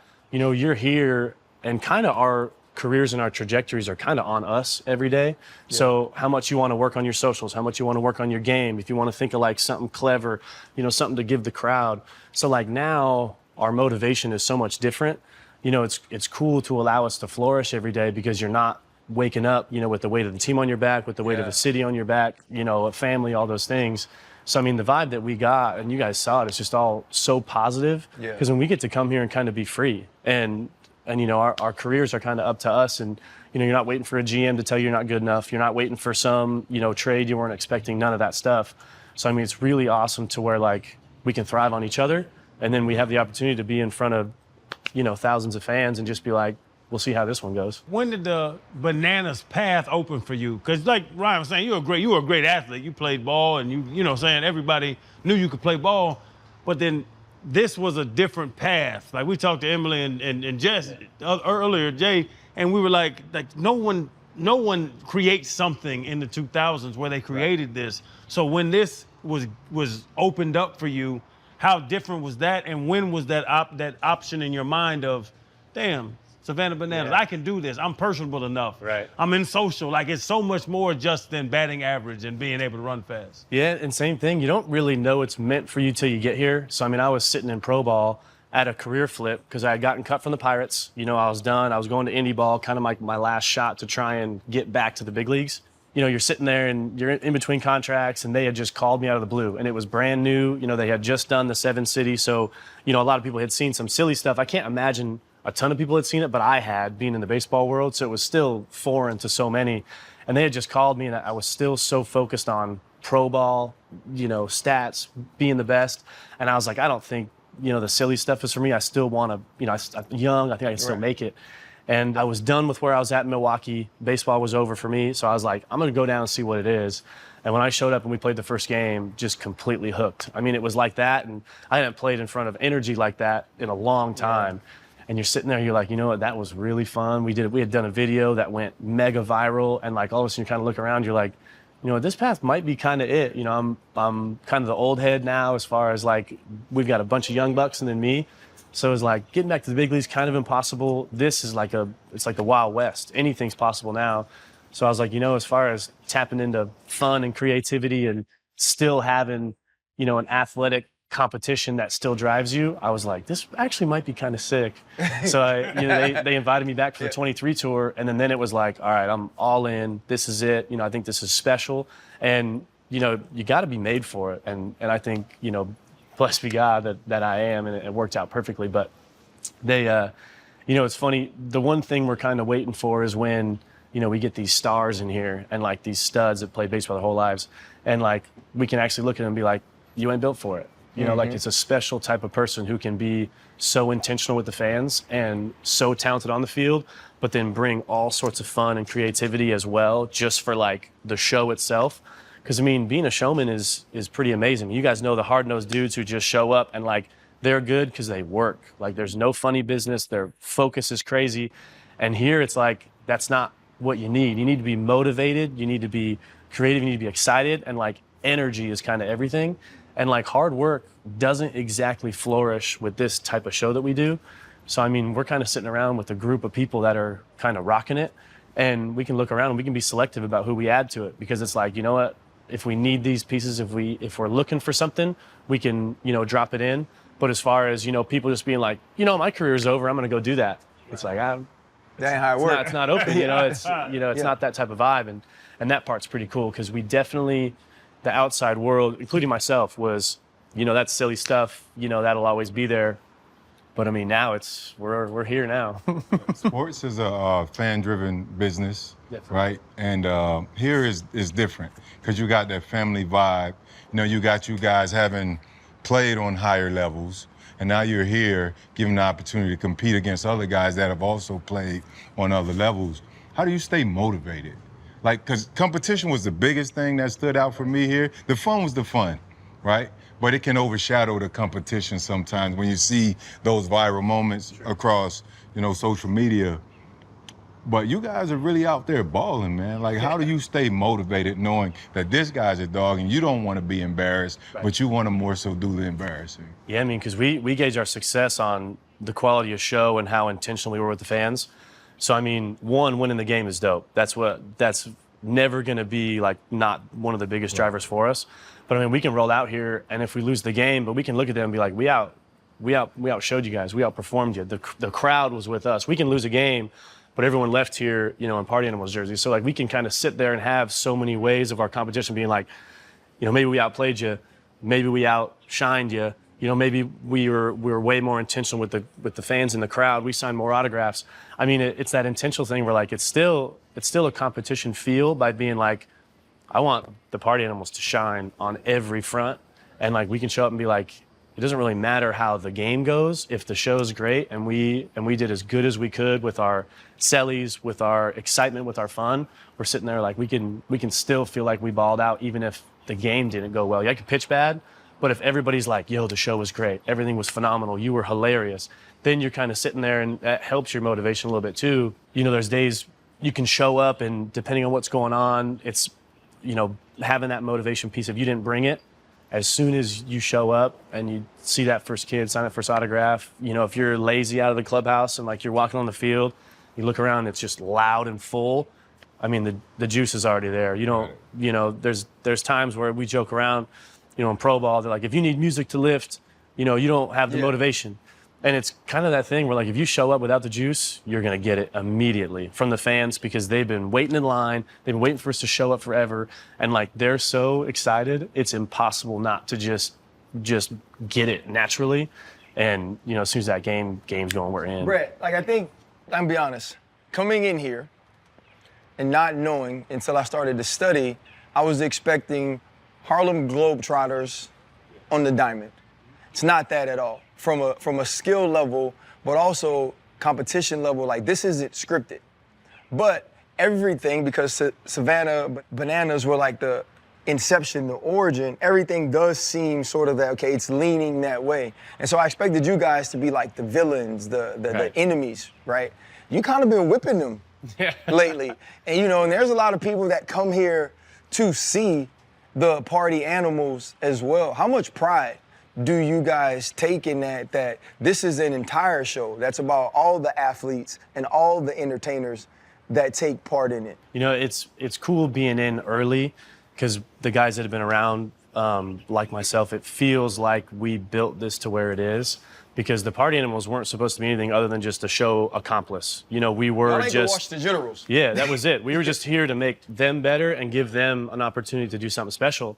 And like, the more creative we got, the better we got, the more better guys we got. Now all of a sudden we have our own show. And so like it's completely different than their completely different vibe. So it's fun knowing that we can show up here and like we're bringing our own fans now because we're not just, you know, we're not the accomplice. We are something. And you know, I think we're something special. And it is really cool seeing what type of fans are our fans and what type of fans are their fans. And, you know, at times it kind of follows that, you know, bad boys vibe, which is really cool for us. And, we started as the underdog, and now you can look around, it's like, we're not the underdog, and being the away team it's definitely the deck stacked because, like, the way we play, home field advantage is definitely there, but we can show up here, bad boys underdogs, that's not it anymore, I love it. we're doing our own thing. Y'all are both teams, the Party Animals and the Bananas are here throughout the season. Y'all play each other a lot. Yeah. It ain't no beef? Y'all walk into the same parking lot, big dog. Like, locker room, yeah. We saw a dude get hit early. You hit me with that damn baseball, 85? Man, I gotta see you down here in this pine straw. Yeah. Like, is there any beef between the two? Yeah, I mean, it's competition. That's like what we do, and our bragging rights come from so many different avenues that, being stoked about a video that went viral is something, but when someone hits a home run off me, that's different. That hurts. You're happy for your boys when they do something really cool kind of off the field, but it hurts when they punch you in the mouth and then they dance in your face. You're like, you get that in there. But I mean, overall, we know that it's not about us. We know that the show is what matters. And so, like, you can still a little bit where you're like, all right, the home run was pretty dope. The celly was pretty dope, but that competition doesn't leave, and it can't. We'll be in, guys are fired up. You see some bat slam, you see some frustrations build, you see guys kind of lose it once in a while. And again, I think that's the beauty of it, because I mean, that's natural. You can't hide it. And guys are mic'd up, you gotta cut the mics off sometimes. And without that, I think people would fall into the scripted thing. Mm-hmm. And one of my favorite things is when people like you show up and they say, we think it's a show, and they're like, this is actually a competition. And because you can feel it, you see the dudes act naturally according to what happened, and you're like, what, that's actually pretty legit. And when you see someone miss a trick play, it's not all easy. Right. Someone's trying to do a backflip out there, we post the cool stuff, but when you miss it, people are like, holy cow, they actually are taking some risks out here. And so it's not. So again, you can be playing great, banana ball gets you, a crazy trick play gets you. We have something planned as far as something no one's seen before. KJ's amazing at bringing out these insane trick plays no one tried before. So you'll see him hit the ball, and you're like, is he gonna do it? Is he gonna try it? You can do the safe thing, or you can do the crazy thing. And that's the stuff that we get real excited about. And but yeah, we walk to the cars together, we get on the planes together, we're in the locker room together, and we know that this is like a different type of brotherhood. So we don't hold on to any of those feelings at all so far. And nothing's ever boiled over. And I don't think that it will, because it's really not that vibe, but you can't get rid of what's inside of you. I'm gonna be honest.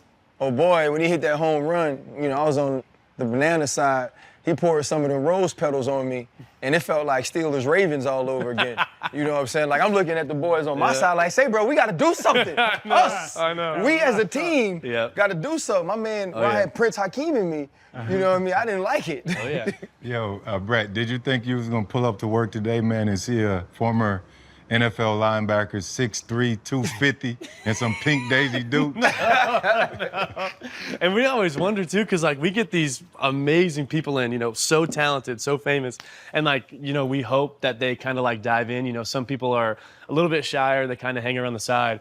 But as soon as we knew you guys were coming, we knew there wasn't going to be into that. You guys were going to dive in with us and be excited and bring that juice. Yep.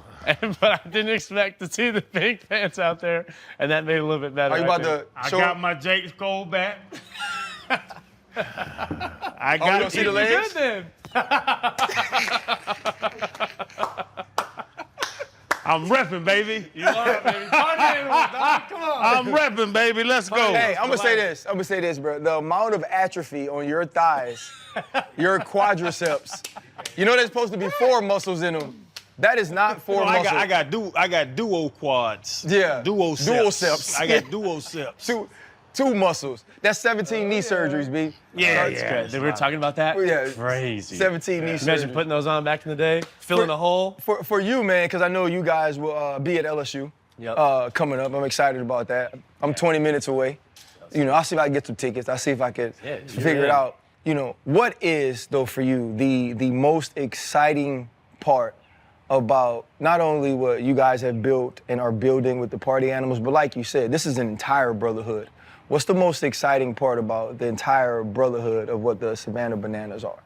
The cool part is no matter what we're doing, it's so many different things, because you got that childhood dream that's every day, playing in front of thousands, doing what we love. That's like a given. But then you got, that excitement of bringing something brand new to somebody, because they're going to show up here with all these expectations about just kind of what they've seen or heard. And we get to bring that to them, and then we're bringing it to them in a totally new thing. So this ain't baseball. This ain't a show. It's not Broadway, but it's kind of a mix of all those. So taking something that we're proud of and we built into this, giving that to somebody is definitely the most proud that we are for sure. You know, I got a bar at home. That's a whole business, other life side of me, but I get to share, you know, a place with people. I get to give them drinks. I get to take care of them, make them feel loved. And that's cool because, like, that's individually something special. But doing something of this size with this many people all involved and being able to give that is just completely different. I mean, it's so unique, and I love knowing that people are coming in, not having any idea what it's going to be, and just, like, hoping they'll see some dancing, hoping to see a little baseball. And we just, like, got this little gift-wrapped experience for them that you cannot replicate, you know, any other way. And, you know, my baseball thing that I get to be in stadiums that I never got to play in. So, I mean, there's so many things that all work together for every single road trip. It's like what we're proud of, what we did, my baseball career, you know, I get to network with business, like all those things together every weekend is just like, it's insane. So, I mean, it's not one thing you're always excited about, but definitely the top is sharing Banana Ball with people because it's special. And your baseball career, you can play, bro. You go. To baseball purist, or even guys you played with on the other side, what do you say to them? What were those conversations like when you got into Banana Ball, and when they call you, and then when it blew up, were they like, "Oh damn, my bad, bro"? Yeah, you straight were up. right. You know, it's like that tech. They're like, "You're doing that." Yeah. I'm sitting there and I'm like, "Wait," I'm like, "You got to see it first." Yeah. But for the purists, you know, like, that's the coolest thing about it. It's not baseball. You know, somebody's like, "Oh, they're doing a disservice." It's like, this ain't it. Like, it's totally different, you know?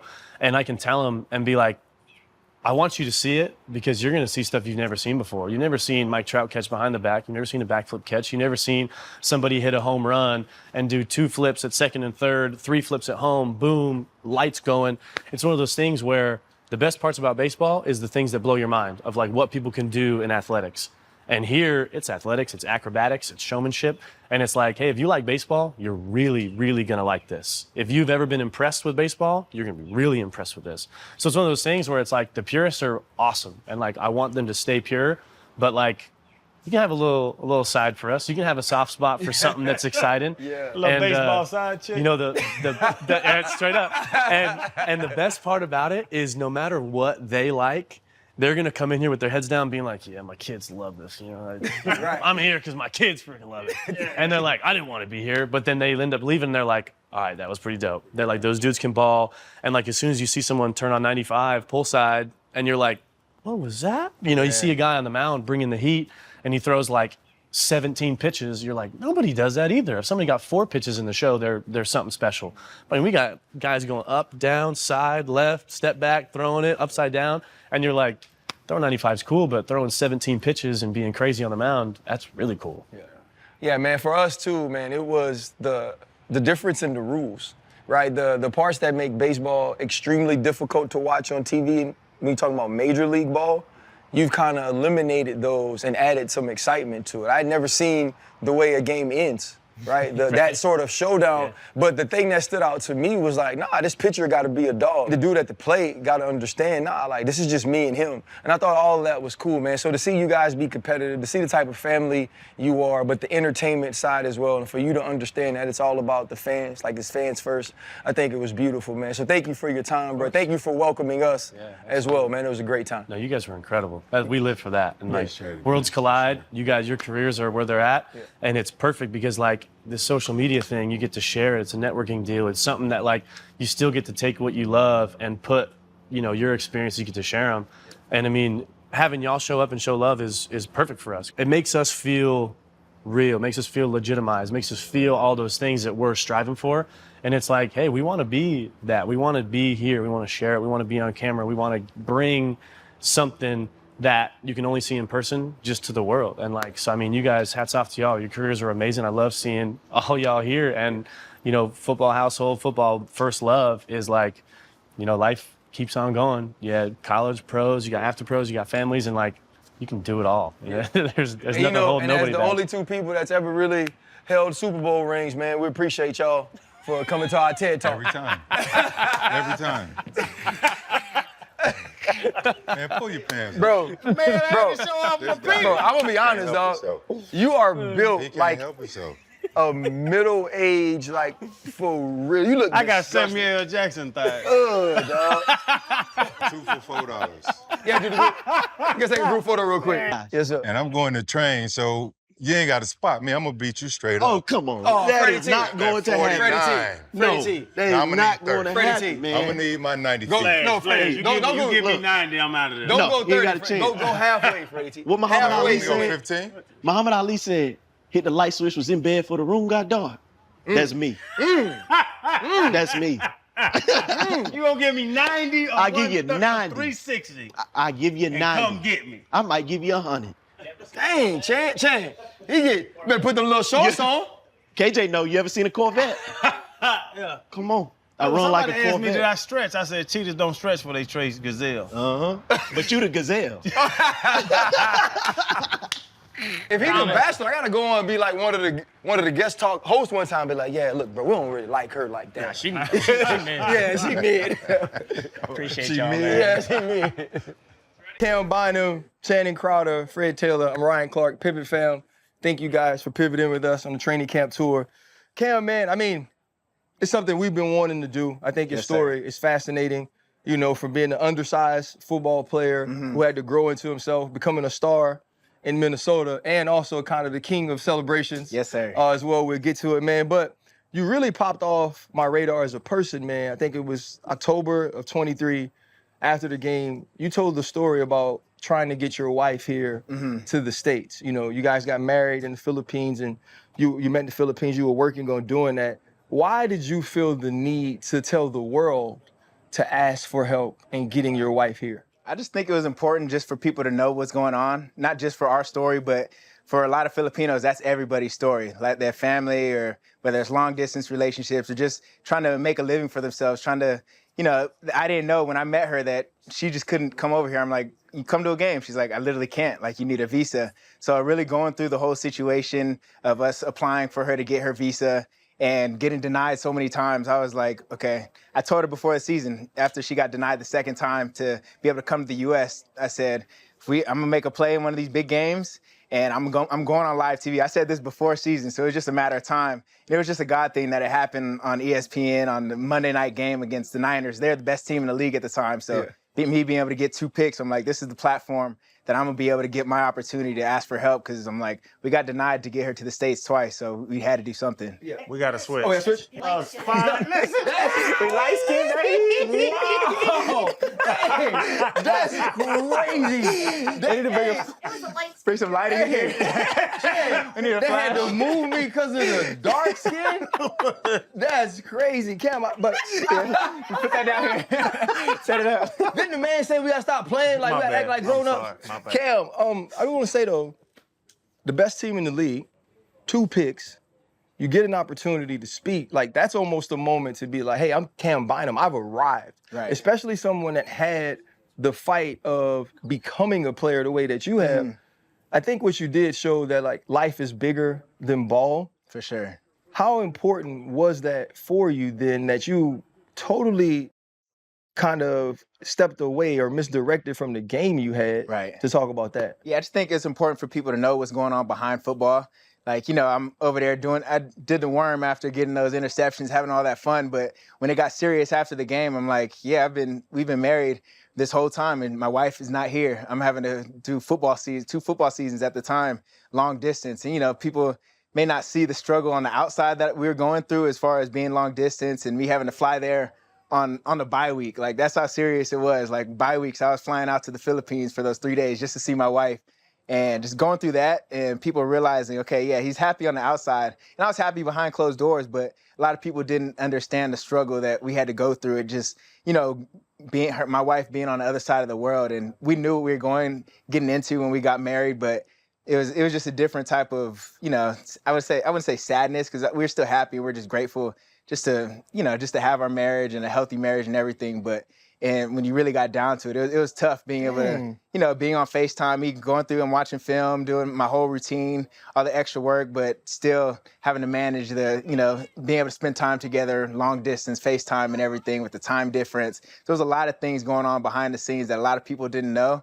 But more than anything, more than me looking for sympathy, it was more trying to tell the story that a lot of Filipinos are going through, and a lot of people are going through the same thing I'm going through. And I'm a football player, so people notice that, okay, he's a celebrity. But for me, I'm like, millions of other people are going through the same struggle I was. I feel this way getting global entry in TSA pre-check because I'll be like, bro, I'm rich. I can't buy a plane ticket. There was no steps that your fame or money or any influence you had could make to get that done fast? Nothing. We tried everything. I went to the White House, met with the vice president, met with the president of the Philippines, and they said, we'll try and help, but just all those things, it's like we still had to go through the process. One thing about it, they're like, the reality of it, so many people are going through it, so it's like, okay, you're an NFL player. What does that matter? Let's see her application. Let's see the application. And it ended up, at the end of it, once it did go global, then we had a lot more help once it did happen after that game, but we still had to do another application. She still had to go in person, do another interview. So I'm like, yeah, everybody knows about it, but we still had to follow through with the process. So it was also cool the way that we didn't have, it was humbling that we didn't have just special treatment, being able to, just skip the line and just get our visa, especially me knowing that a lot of people are going through the same struggle. Let's pivot for a minute, talk about the switch, man. You're in Indy now from Minnesota. Yes, sir. You switched from 24 to 0. Yep. Second time this training camp tour, we have somebody switch from their jersey number to 0. Gibbs, Jameer just changed to 0 too. How has it been, since the switch, and why 0? It's been good. I'll start with the switch. Just moving to a different place. A lot of new things in my life. Just had a baby. Really being able to, have a fresh start. So everything feels new, which feels refreshing for me. 4 great, amazing years in Minnesota, being able to, start my career there, just have so many good memories going through it. But for me right now, I'm like, this is cool having a fresh start, being able to come in and be expected to be a leader and called to a higher standard, being a leader on a new team. So I've been enjoying it. Then switching to 0 was really, I'll try and make up a cool story, but reality, this is the best number that we could find. I got number 27 at first, but then I begged, and then they said we can go single digits, because normally the Colts don't do single digits. Stephon Gilmore was the only defensive player in the Colts history to get a single digit, so we begged, and then me and Mooney Ward were able to get single digits. So this is the best. I'll be real, this is the best number, but now I'm gonna make up a good story though. It's good when the 2 best free agent DBs though both want single digits. Exactly. Talk about the transition now. You played, in my opinion, with the Hall of Famer in Harrison Smith. I believe he's one of the best safeties of this era. Just extremely instinctive playmaker.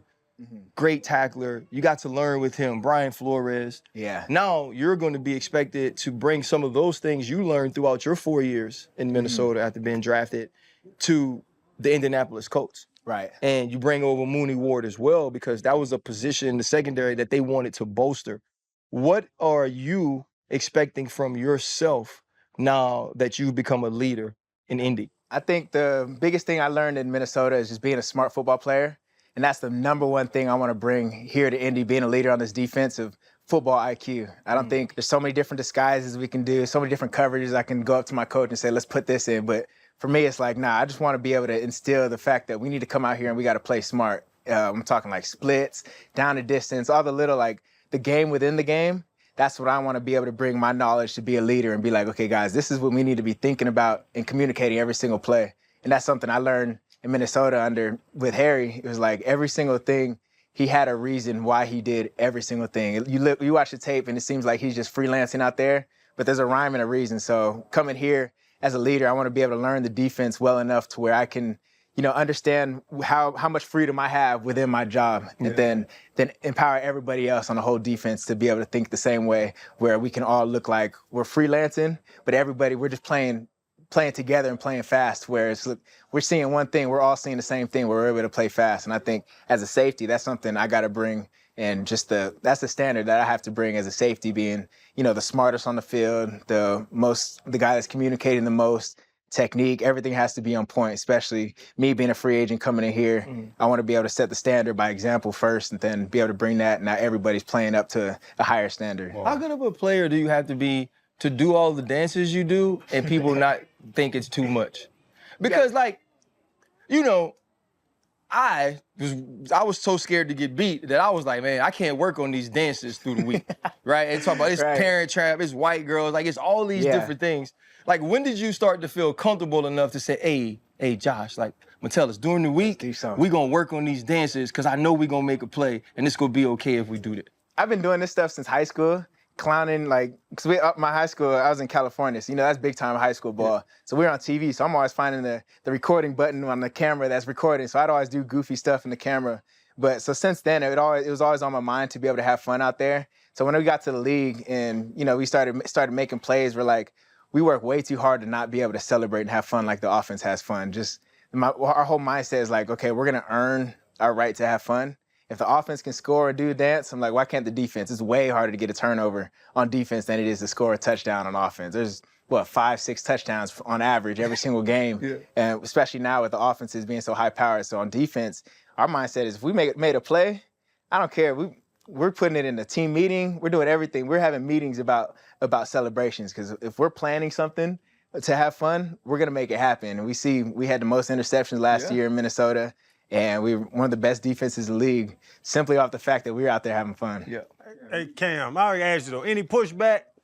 Because, you know, like that, you 20, I think you right in the middle because we're 40. You got these little 20-year-olds you playing with now. Right. But you being 27, I think you're in the middle of that old school football, but you a monster now. You be out there knocking bitches out. Knock somebody out. But you also, you play in personal brand and everybody knows you. Is there any pushback was there any pushback in Minnesota? Now with the coach, we're like, Cam, you gotta chill out. Never. The one thing our coach told us, B-Flow, he always told us, like, he's chewed us out more for not celebrating more than us doing too many celebrations. Wow. It got to that point of that's our standard. Because we're having fun, we're making plays. And if we're making plays, you guys earn the right to celebrate. So even when we got here, our coaches said in the first team meeting, every Friday we're gonna have a celebration rehearsal. And that's just off of, like I said, I keep saying standard, the word standard, like we have to expect to take the ball away. And when we can, we've earned our right to do that. And if we're not getting turnovers, then we're not gonna be able to do any celebrations. So it was a two-way street for me. I'm like, the fans will push back. If you have a bad week, they'll be like, oh, where are the celebrations at this week? Next week we come back with 2 interceptions. It's like, all right, here it is. Is there any rules to that? What can you celebrate? I'm about to say intercept. You down by 21, but you get a pick. It was, last year, we called it a thirsty celebration if it was a fumble recovery. And we got him like, this really didn't take any skill. So I'm like, I just picked the ball up. I just jumped on the ball and got the ball, and I went and did a celebration with Viral for it. I'm like, that was thirsty, but I'm like, we got the ball back. I don't care how you get it. So stuff like tackles and stuff, I'm like, yeah, y'all can have that. But anytime we get the ball or we get to rest after, we can go crazy on the celebration because we know we're off the field. So third down stop, we might progress to that. third down stop. We're doing a celebration. That's a big play. Do a backflip after a third down stop. So you was talking about, you know, getting everybody together and leading, spoken like a real choreographer. Like what's the process in recruiting the guys? Or is it like everybody free game? Or even sometimes do they come up to you like, yo, what you got? It took time. The first part of the year, until I did my Usher celebration, and that went viral. Once everything started going viral, they're like, okay, what are we gonna do? My boy Josh Metellus, he's always been on board, like since day one. Great player too. So the fact that we were together, like watching film, calling out, okay, this is my interception for the week. This is my interception for the week. We had that mindset to where, okay, now everybody's jumping on board. Okay, what are we gonna do with the whole team? What are we gonna do? Just DBs. If these 4 guys get it, what are we gonna do? So we always had like a plan. And everybody, I literally think it brought the team together. And I think that's why we were so good on defense, because we were, one, expecting to make plays, but also just the time that we were spending together to learn the defense, but also be able to learn, as simple as it is, learning dances and everything. Like, it's goofy. It sounds crazy. Lunch away from the stadium? Nah, we do it just group chat, send a video, and then we practice for like 10 minutes on a Saturday right before the game. The day before the game, and it was quick. It's like we put in a defense at halftime. We're expected to learn a defense at halftime if we have to make adjustments. So for us to learn a dance, everybody thinks we're taking hours a week. Right. I'm like, this is 10 minutes. Send it in a group chat a few days earlier, watch it a few times, just like when you're installing a defense. Yeah. You watch it on film one time, you got to be able to run it. So same thing for us. Like RC was talking about the transition, right? With everything that was going on with your wife, having a new baby, the new deal, having to relocate to a new city, new team, meet a lot of new people, have you had time just for yourself? I would say yes, sir. I think my time overseas. Yes, sir. Now you acting like them. Yeah, Well, when he said 40, I looked at him because I was like, God whoa. damn, That Cam. bitch 76. That sounded way too big.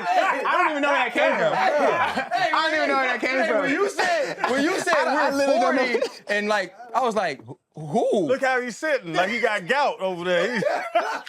What? I don't know where that came from. Cam, literally, I don't know why I bro, say yes, this sir. dude's changed so much, Cam. Bro, he used to be I'm trim and slim like he used to be the coolest, Cam. Now every time you try to eat something, he's like, "You gonna eat that Dairy Queen?" Yes. You gonna eat that poison? I'm the same way. You gonna poison yourself like that? You hate your body? Okay, bad. Yeah, he hated his body. Yeah, you hate your body. He hated his body. But no, I think just the time to myself, I think is family. For me, I don't like crave time alone specifically. For me, it's serving, and it's me when I'm overseas in the off season, when living in the Philippines. That's really all the time that I need to step back and like decompress from everything. Because when I'm over there, it's like I feel like so much more purpose than just myself. To where I'm here, everything's about me. Like my wife's coming to practice for training camp. I get home, spend time, but I'm right back in the film room. Like all that is me time, and I enjoy that. So it's not like I'm not decompressing, but this whole half of the year in season. It's so much, everything's literally revolving around me to the point where when I'm in the off season, I'm just in full serving mode. So I think that's the time of like, when I signed with the Colts, I was in the Philippines, or not when I signed, but during free agency, I was out there. So it was like, okay, it's cool to be able to have that moment. Like, I changed my life, whatever. But for me, it was like, okay, now I'm somewhere else being able to enjoy this moment with my family, with my friends and everybody out there. So I think being not in the U.S. around football has been like, that's my time to decompress and really have the time to be a real person.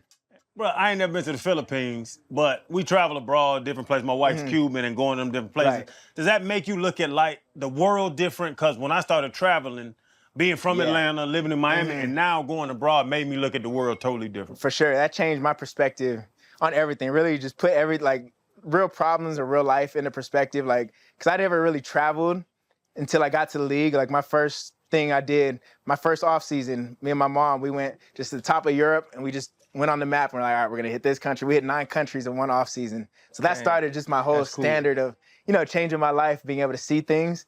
And as soon as I traveled that first time, then I was like, all right, I'm not living here in the U.S. the whole year. And I love being here in the U.S., but just seeing the different life change of being able to live somewhere overseas half the year and being able to be in the NFL half the year, it's just the best of both worlds for me. And I think it changed just the way I look at everything, just because, being grateful and just everything we have here. We're so spoiled in a good way. Everything's a blessing, how much we have, but it's also, it's like, it's a fake life we have. Everything's so convenient. We could buy anything we want, whenever we want. And, we're around so much, just money, being in the NFL. Like, whether you have it or not, you're more blessed than the average person. So being able to live overseas for me just showed me really everything I need to know about myself of like, okay, I can't come back. I can't complain about anything. Yeah. It makes me love the game more. It makes me just love everything. So when I come here, I'm super grateful. And when I'm there, I'm grateful too. So traveling has really changed my life. I can't get a beer 24/7. That shit got to me. I'm like, what's going on? 7-Eleven, bro. I want some wine. Like, everything's closed. Bro, that shit is different. They don't work 24/7. It's like people actually have time with themselves, but that's the thing. It's like convenience. Yeah. You realize like it's so nice being in the U.S., being able to have everything on our fingertips, but also when you're there, it's like, okay, now I'm grateful that when I get to go back home, I got Amazon, I got Uber Eats, everything, DoorDash. But it, like you said, it just changed your life. It changed my life, like being able to go see the world and to see that there's more to it than just this football stuff. Yeah. You're the first person that we've ever done a show with where people just kind of walk through the show. So that's what I mean? I love the fact that you were able to stay on task. Cam, there's a true joy in your voice, in your face, in your smile. And I think being able to travel and being a little more worldly gives you a great perspective. Right. After what you and your wife went through to be together here in the States, man.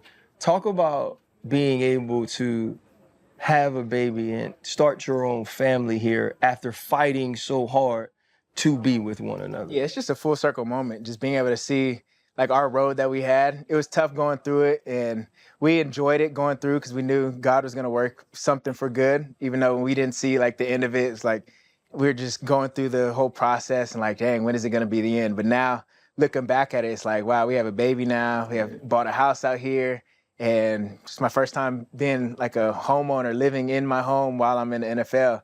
And it's just so cool just being able to look back at the whole process and look at the struggle that we had, at all the highs and the lows, and to be like, okay, wow, now we have our own little family. Everybody's always talked about going to training camp, and it's always been my dream to have my kid running on the field and taking pictures with my wife and my kid after a training camp practice. And now I'm like, okay, 5 years into this NFL stuff, I'm able to finally do it. Just a full circle moment. And I'm just grateful just for the hard time that we had going through that whole process, because now it's like, we can get through anything, going through what we went through with the visa process and getting her to the U.S. and just the long distance we had to go through. Now it's like everything is cool. I don't remember the last time I've had a bad day, just off of just me being just so grateful. And I think that's really built both of us to where, even small little road trips, going to joint practice in Baltimore or traveling, I'm like, that's nothing. We used to do months at a time apart. I used to have to travel there on bye week and fly across the world, just get 2 days to go hang out. Like just stuff like that just made everything so much easier. And like we talked about, perspective is everything. So now I'm like, everything's cool. You made a baby in 2 days? Possibly. Could have been shorter. Who knows? It don't take 2 days. It don't take 2 days. A few minutes. Now you made me forget what I wanted to ask you, man. He didn't see his wife and now a baby coming. My goodness gracious. You working. The math, it made sense. But not only that, I know he's the pocket watcher, right? On this show. You see No him? shame. You seen him? I'm glad to be here. I'm glad to have new teammates. I'm glad for 60. Yeah, I'm glad. I'm looking at the cleats. Those chrome hearts. What kind of cleats These are are those? the Justin Jefferson Under Armour cleats. I see like some stones I'm and still some cheap at the end of the diamonds. day, but Jets put some diamonds on to where they look like designer, but That's they're what Under Armour. when you It's have smooth. about 400 tackle, eight picks. That's what it do for you, huh? That's what we did. I finally got signed to Under Armour, so I'm like, free stuff now. Hey, free We stuff. good. So are you? I ain't gotta pay. What's your game like? RC's known more of a hitter, the guy who rewrote the NFL rules. Right. Right. In some ways. He's knocked a it's all lot your of people fault. out. Yeah. It's all your fault. And that's why I said it was time for me to go. Right. I ruined the game. I'm gonna roll out. Yeah. Right. You great hand, Does it all. hand skills, cover guy. You can obviously tackle well. What's your game though? Like what's your greatest attributes though? I guess as a safety. I say I'm a technician. I think everything that because I played corner my whole life until I got to the NFL. So they called me when they were drafting me, said, we're going to turn you into a safety. I've never played a snap of safety in a game, ever. Wow. But my biggest thing at corner, coming from how I grew up, slower than everybody, smaller than everybody, I found a coach, Coach Anthony Brown, that still trains me to this day. He said, I don't care how slow you are. I don't care if you're not athletic. We're going to turn you into a technician. You're going to learn how to stay square. You're going to have good eye discipline. You're going to be able to stay in your weave, like little certain things like that. You're not going to open up and run because that's what the fast guy wants you to do, that you're going against. So that was my foundation. So now when I'm in the NFL, my biggest thing is technique. There's so many guys that if you try and out-athlete them, I'll lose every time. We're defense, we're starting backwards. They know what they're doing, we're not. But if I'm using my technique and really being smart, I think that's one thing that I pride myself on, and that's why I'm able to make plays. I'm not faster than 90% of the receivers out there, but I can cover like a corner, still being in the NFL, being a safety. I can still have, that background that I had playing corner my whole life. Now I'll be able to bring my smarts to be able to play safety, be able to cover a slot, cover tight ends easy. And really that's my whole makeup is all based off of my technique. Right. Cam, you play, you mentioned Jettas, and after Jamar's Triple Crown year, there's been this whole argument, right? Who's the best wide receiver in football? I've been seeing them both since high school. I went to LSU, I live in Louisiana, and they're both tremendous. After watching Justin every single day, you get to see him in practice, and What does make Justin Jefferson so special, and do you believe he's the best receiver in football? I believe he's the best, and I don't care if it's biased or not. What I've seen from him in the game and what I've seen from him outside. We'll pause that. What's up, brother? Just sneak on in, huh? Good. For sure. Looking good. Yo, big ass, what you sneaking around for?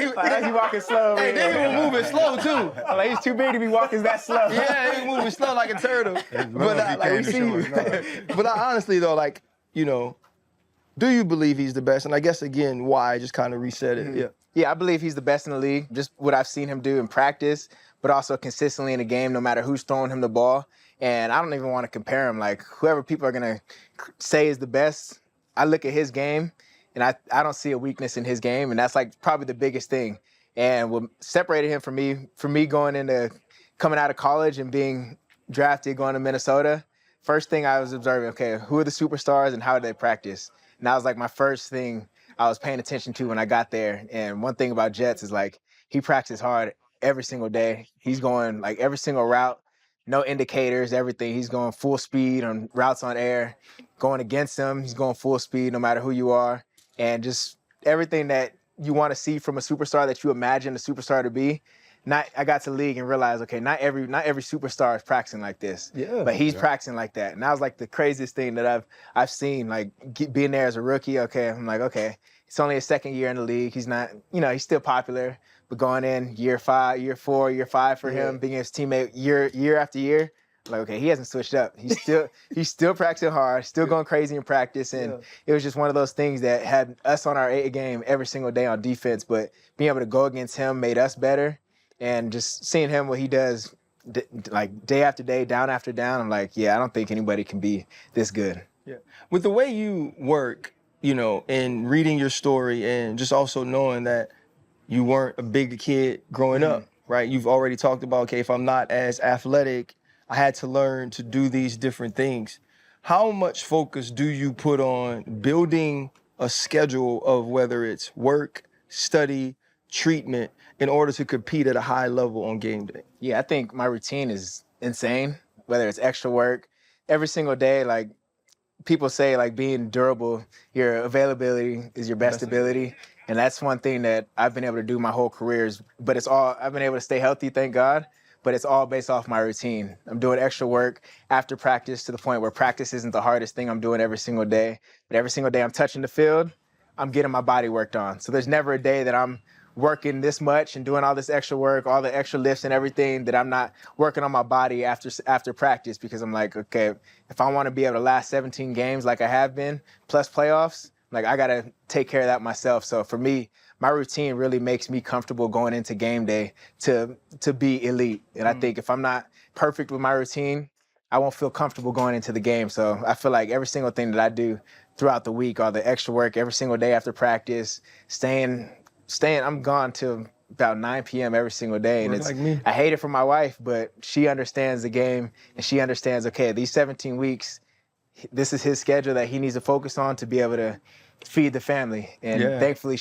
I come home and there's food on the table for me, dinner and everything, to where she's a good teammate with that. So I don't feel bad putting in an extra hour of work after practice, plus body work, plus coming home, saying hi and getting in the film and getting in the playbook. So all those things add up to me feeling complete by game day. Hey, Chan, you be like, you remember Babe though? Used to be, I only saw you 2 days a year. Yeah. Now I get to see you. Put that work in. You done watching film? Rushing you off the iPad. Hey, you better hurry up. Yeah, he one of the few guys that can be like, babe, but look how much time we get compared to what we used to have.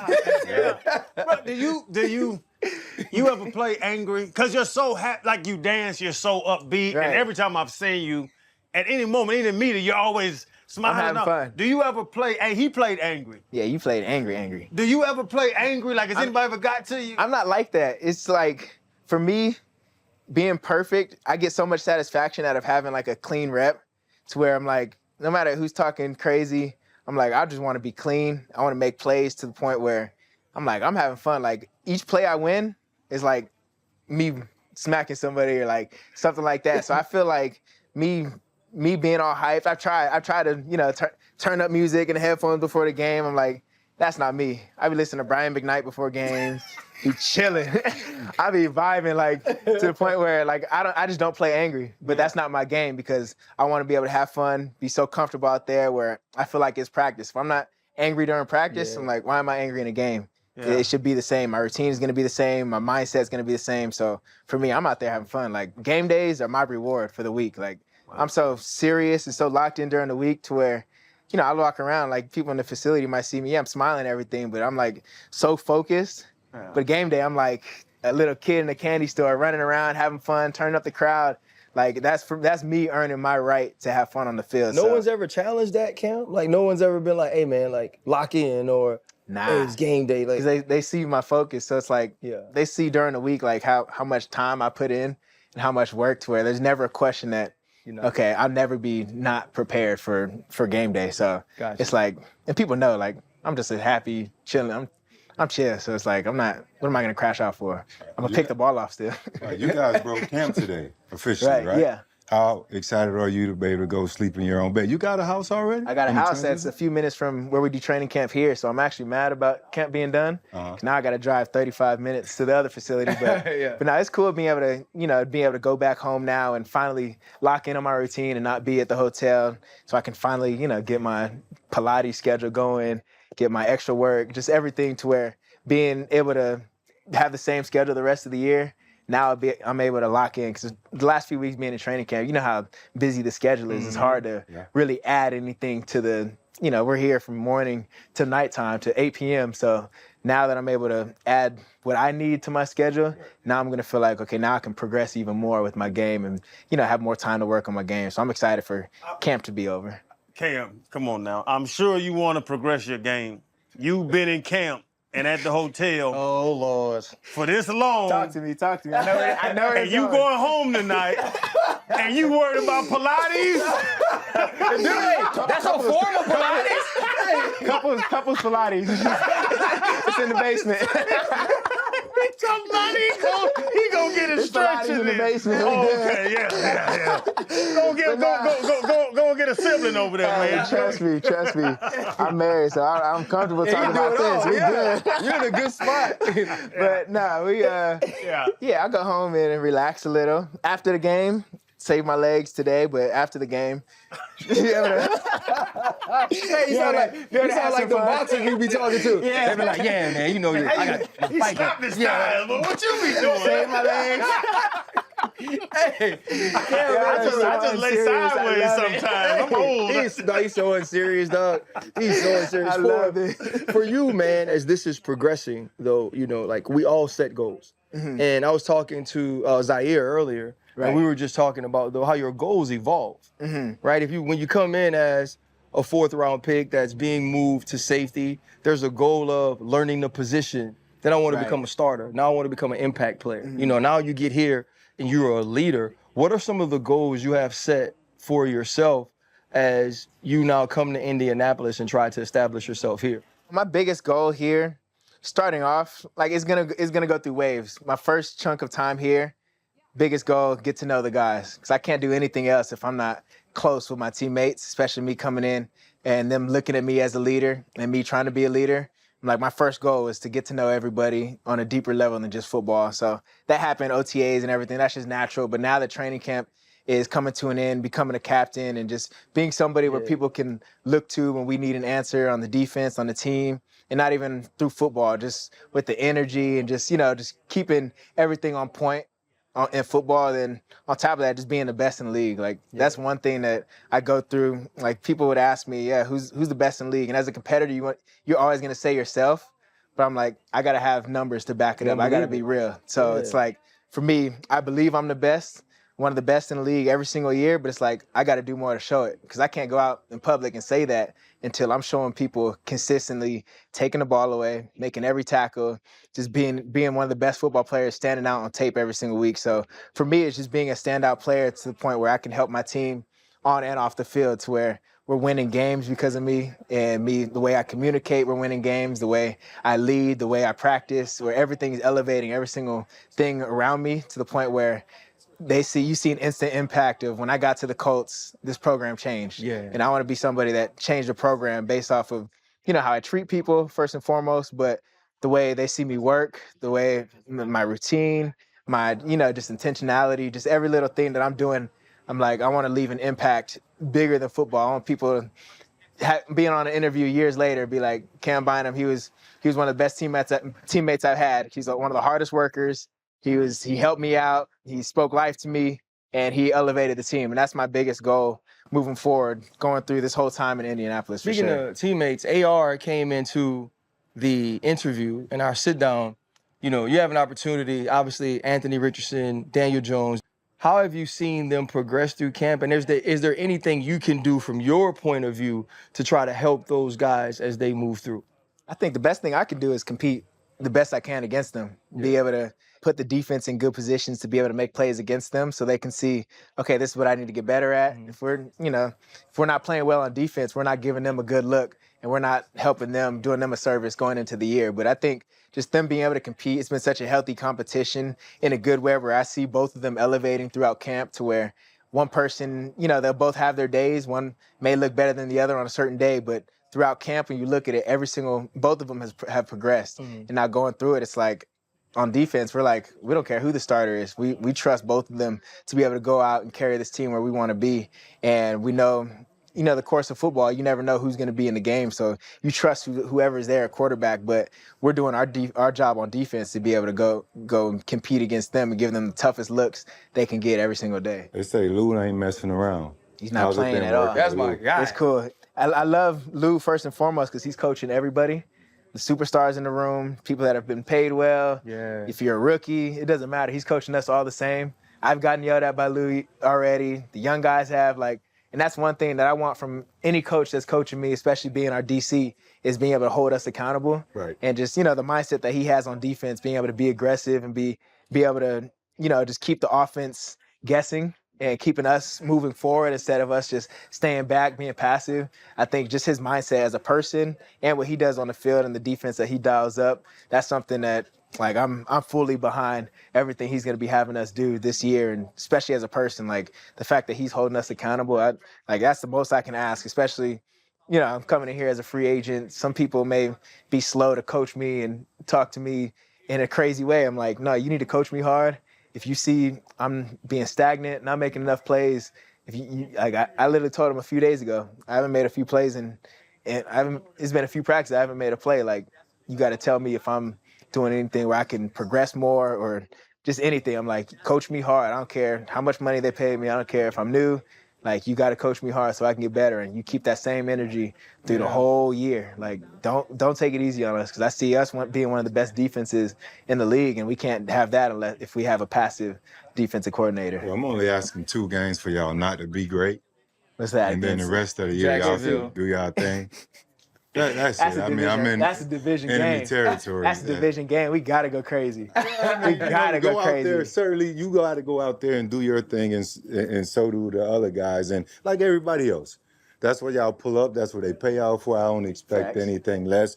Jacksonville, they got to do what they're supposed to do. And the best team, the most prepared team is going to win it. Every time. Right? So, every time.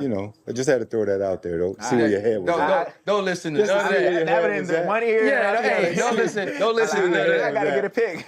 Now I got to make a play against Jacksonville. Listening to you talk about being the best, though, individually, but also what you guys were able to create in Minnesota. In 2008, bro, we were on the cover of ESPN magazine. We were the #1 defense in football, and we win the Super Bowl, and we all felt like we lost.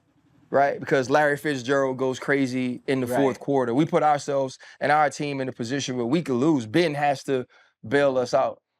After having such a successful year last year, and then down the stretch, you have an opportunity to win the North. You don't get that game. Then you get to the playoffs, and Los Angeles is able to play well. Mm-hmm. What did you learn from starting the season so hot and then not finishing the way you wanted to as a defense? I think just mainly just staying, our routine and everything, nothing changed as far as our process and everything. But you just, mentally, you have to go through that long game. I could feel, looking back at it now, it kind of felt like we put so much into that Lions game because it was both of us were, I forget our records, 14-2. Yeah, y'all could have went It to was, yeah. we were fighting for that one to seed. North, yeah. It's where we put everything into that and didn't look past. And obviously we shouldn't have looked past any games past that game because it's like 1 week at a time. But I felt like we put so much into that specific game emotionally to the point where the game after that was like, okay, now it's almost like a letdown of energy. Like that was our Super Bowl.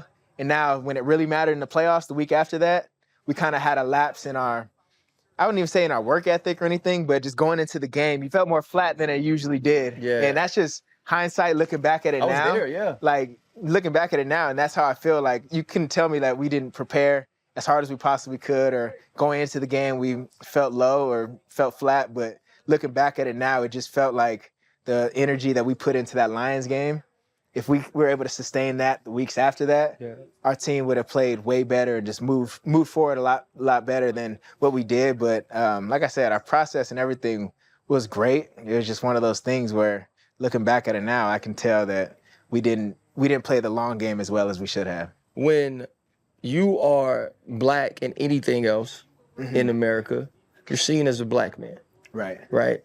And the way that you have held on to your Filipino heritage, to me, is so inspiring because, like, those are all parts of you. Right. And you get to represent that in a stage where that's not represented as much as it is being a black man. Right. How have you been able to stay so connected to that part of you, even though that hasn't been your everyday? Going to the Philippines did everything for me. Like I grew up around like all my Filipino family and my black side. So like my dad's side, being the African-American side, and my mom's side, I was able to spend a lot of time with both of them. So it was always like, you know, a lot of people may see it as like an identity crisis of not knowing what I am for me. But for me, it was like my superpower. Like I'm able to go have family. You know, we're having the cookout, but we're also having the Filipino food up in the Bay Area with my Filipino family. So it was always cool being able to bring people around both sides of my family, and that being like something that I really took pride in. So once I was able to go to the Philippines and realize how big of a deal it was, like for me, it was Manny Pacquiao. He's like a guy that really gave me pride about being Filipino and like seeing what he did just for the whole country, like being one of the, in my opinion, the greatest ever.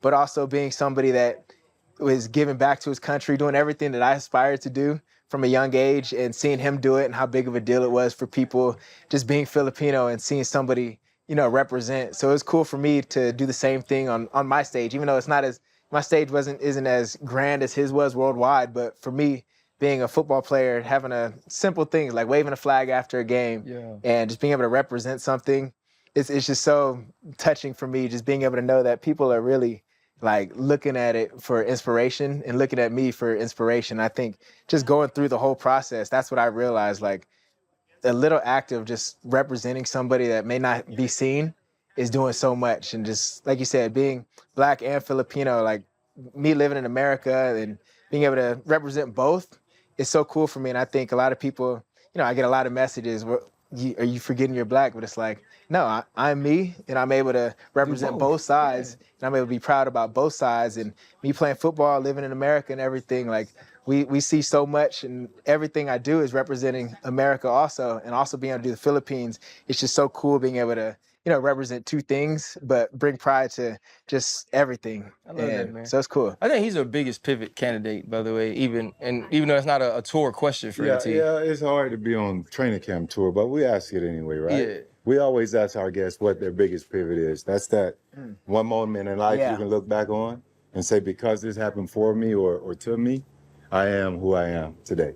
It's easy for me to say the whole situation with my wife, but I was already in the NFL, and then, you know, it was just a matter of time for that to happen, and it was a tough situation. But for me, I think my biggest pivot moment was I was good in youth football. Everything was going well for me. Then I get sophomore year, transferred to a different high school, like one of the best high schools in California. And, you know, I was good my freshman year at this other private school I went to. Then I get to this school, and I'm fifth string on JV my sophomore season. And what school is it? Corona Centennial. Oh, wow. So we were playing Mater Dei, Bosco, all those boys. So I was fifth string on JV my sophomore year. You know, all my friends are getting college scholarships sophomore year, and I'm sitting the bench, not even playing in JV games. Wow. And I think the biggest pivot moment was for me when I met the coach I mentioned, Anthony Brown. Right. He came up to me. He was my 7-on-7 coach for Ground Zero 7-on-7. Yeah, And exactly. I got beat. I'll tell you, in one tournament, like 5 touchdowns in one game. He went up to my dad. I need to see your son at 5 a.m. tomorrow morning. I see something in him. I think I can get him to college. Mm-hmm. And that's me being, probably like maybe 5'1", 5'2", 90-something pounds in sophomore year. Maybe 100 pounds. Maybe 100. Yeah. I've probably touched 100 pounds. But that was my moment when Coach Brown found me and I showed up 5 a.m. and his daughter was with him and she saw me training. She's like, Dad, this guy's trash. Like, she was keeping it real. And Coach said, as long as he keeps showing up, I'm going to keep showing up. Wow. We go through the whole high school, going from 5th string on JV, and every day, 5 a.m., like, I'm talking 5 days a week, every single day. Before school, I show up, go to practice at school, come back after school, work out with him again, and just time after time, day after day, going in from that into sophomore year, I'm starting varsity, going into junior year. And that was my foundation of becoming a technician, like I mentioned, but just me being able to really just put my mind to something and have no doubt in myself that if I put the work in, like I never had a question, even when I was 5th string JV, that I'd be sitting in this chair playing for an NFL team, being, in my opinion, one of the best safeties in the league, and just being able to be here. I never had a doubt about that because I knew that I'm willing to put the work in. Right. And for me, that was my pivot moment when Coach talked to my dad, and I was mad at my dad, like, dang, I hate Coach. Like, why would you say yes to this? But for me, I was like, that was the best decision that he made me do, but also me saying yes to the grind also. And like I said, we went every single day for years and even training with him to this day. And that's been the biggest moment of my life that brought me to this point, built my foundation. Man, this is something I really wanted to do, man. Thank you so much for your time, especially in this setting. Yeah. I know it's difficult, man. That was just... It's an honor. Engaging to listen to, though, man. But, like, you are impossible to not cheer for. Man, I wish you the best. Do your thing. You guys. Even against them and Pittsburgh. Hey, I ain't tripping. I want you to do this thing. Appreciate everybody that. I want you to do your thing. No, that was good, man. Thank you so much, man. I appreciate y'all. Nah, for real. It's an honor. It's crazy. It's a God thing. Like, the fact I was in the Philippines and all my friends were like, hey, you got to reach out to the Pivot, try to get on the show. That's like the biggest thing. Literally the day after you hit me up, I'm like, y'all wouldn't believe this. Like, it was crazy. So it was just so cool that I was able to get on with you guys. Only one thing from the show, though. You don't have to call me Mister. I'm just Freddie T. I'm Fred T. Hey, no, I said sir. He said, I didn't say Mister. Mister's a different level. I don't know why I said sir. I was messing with you the whole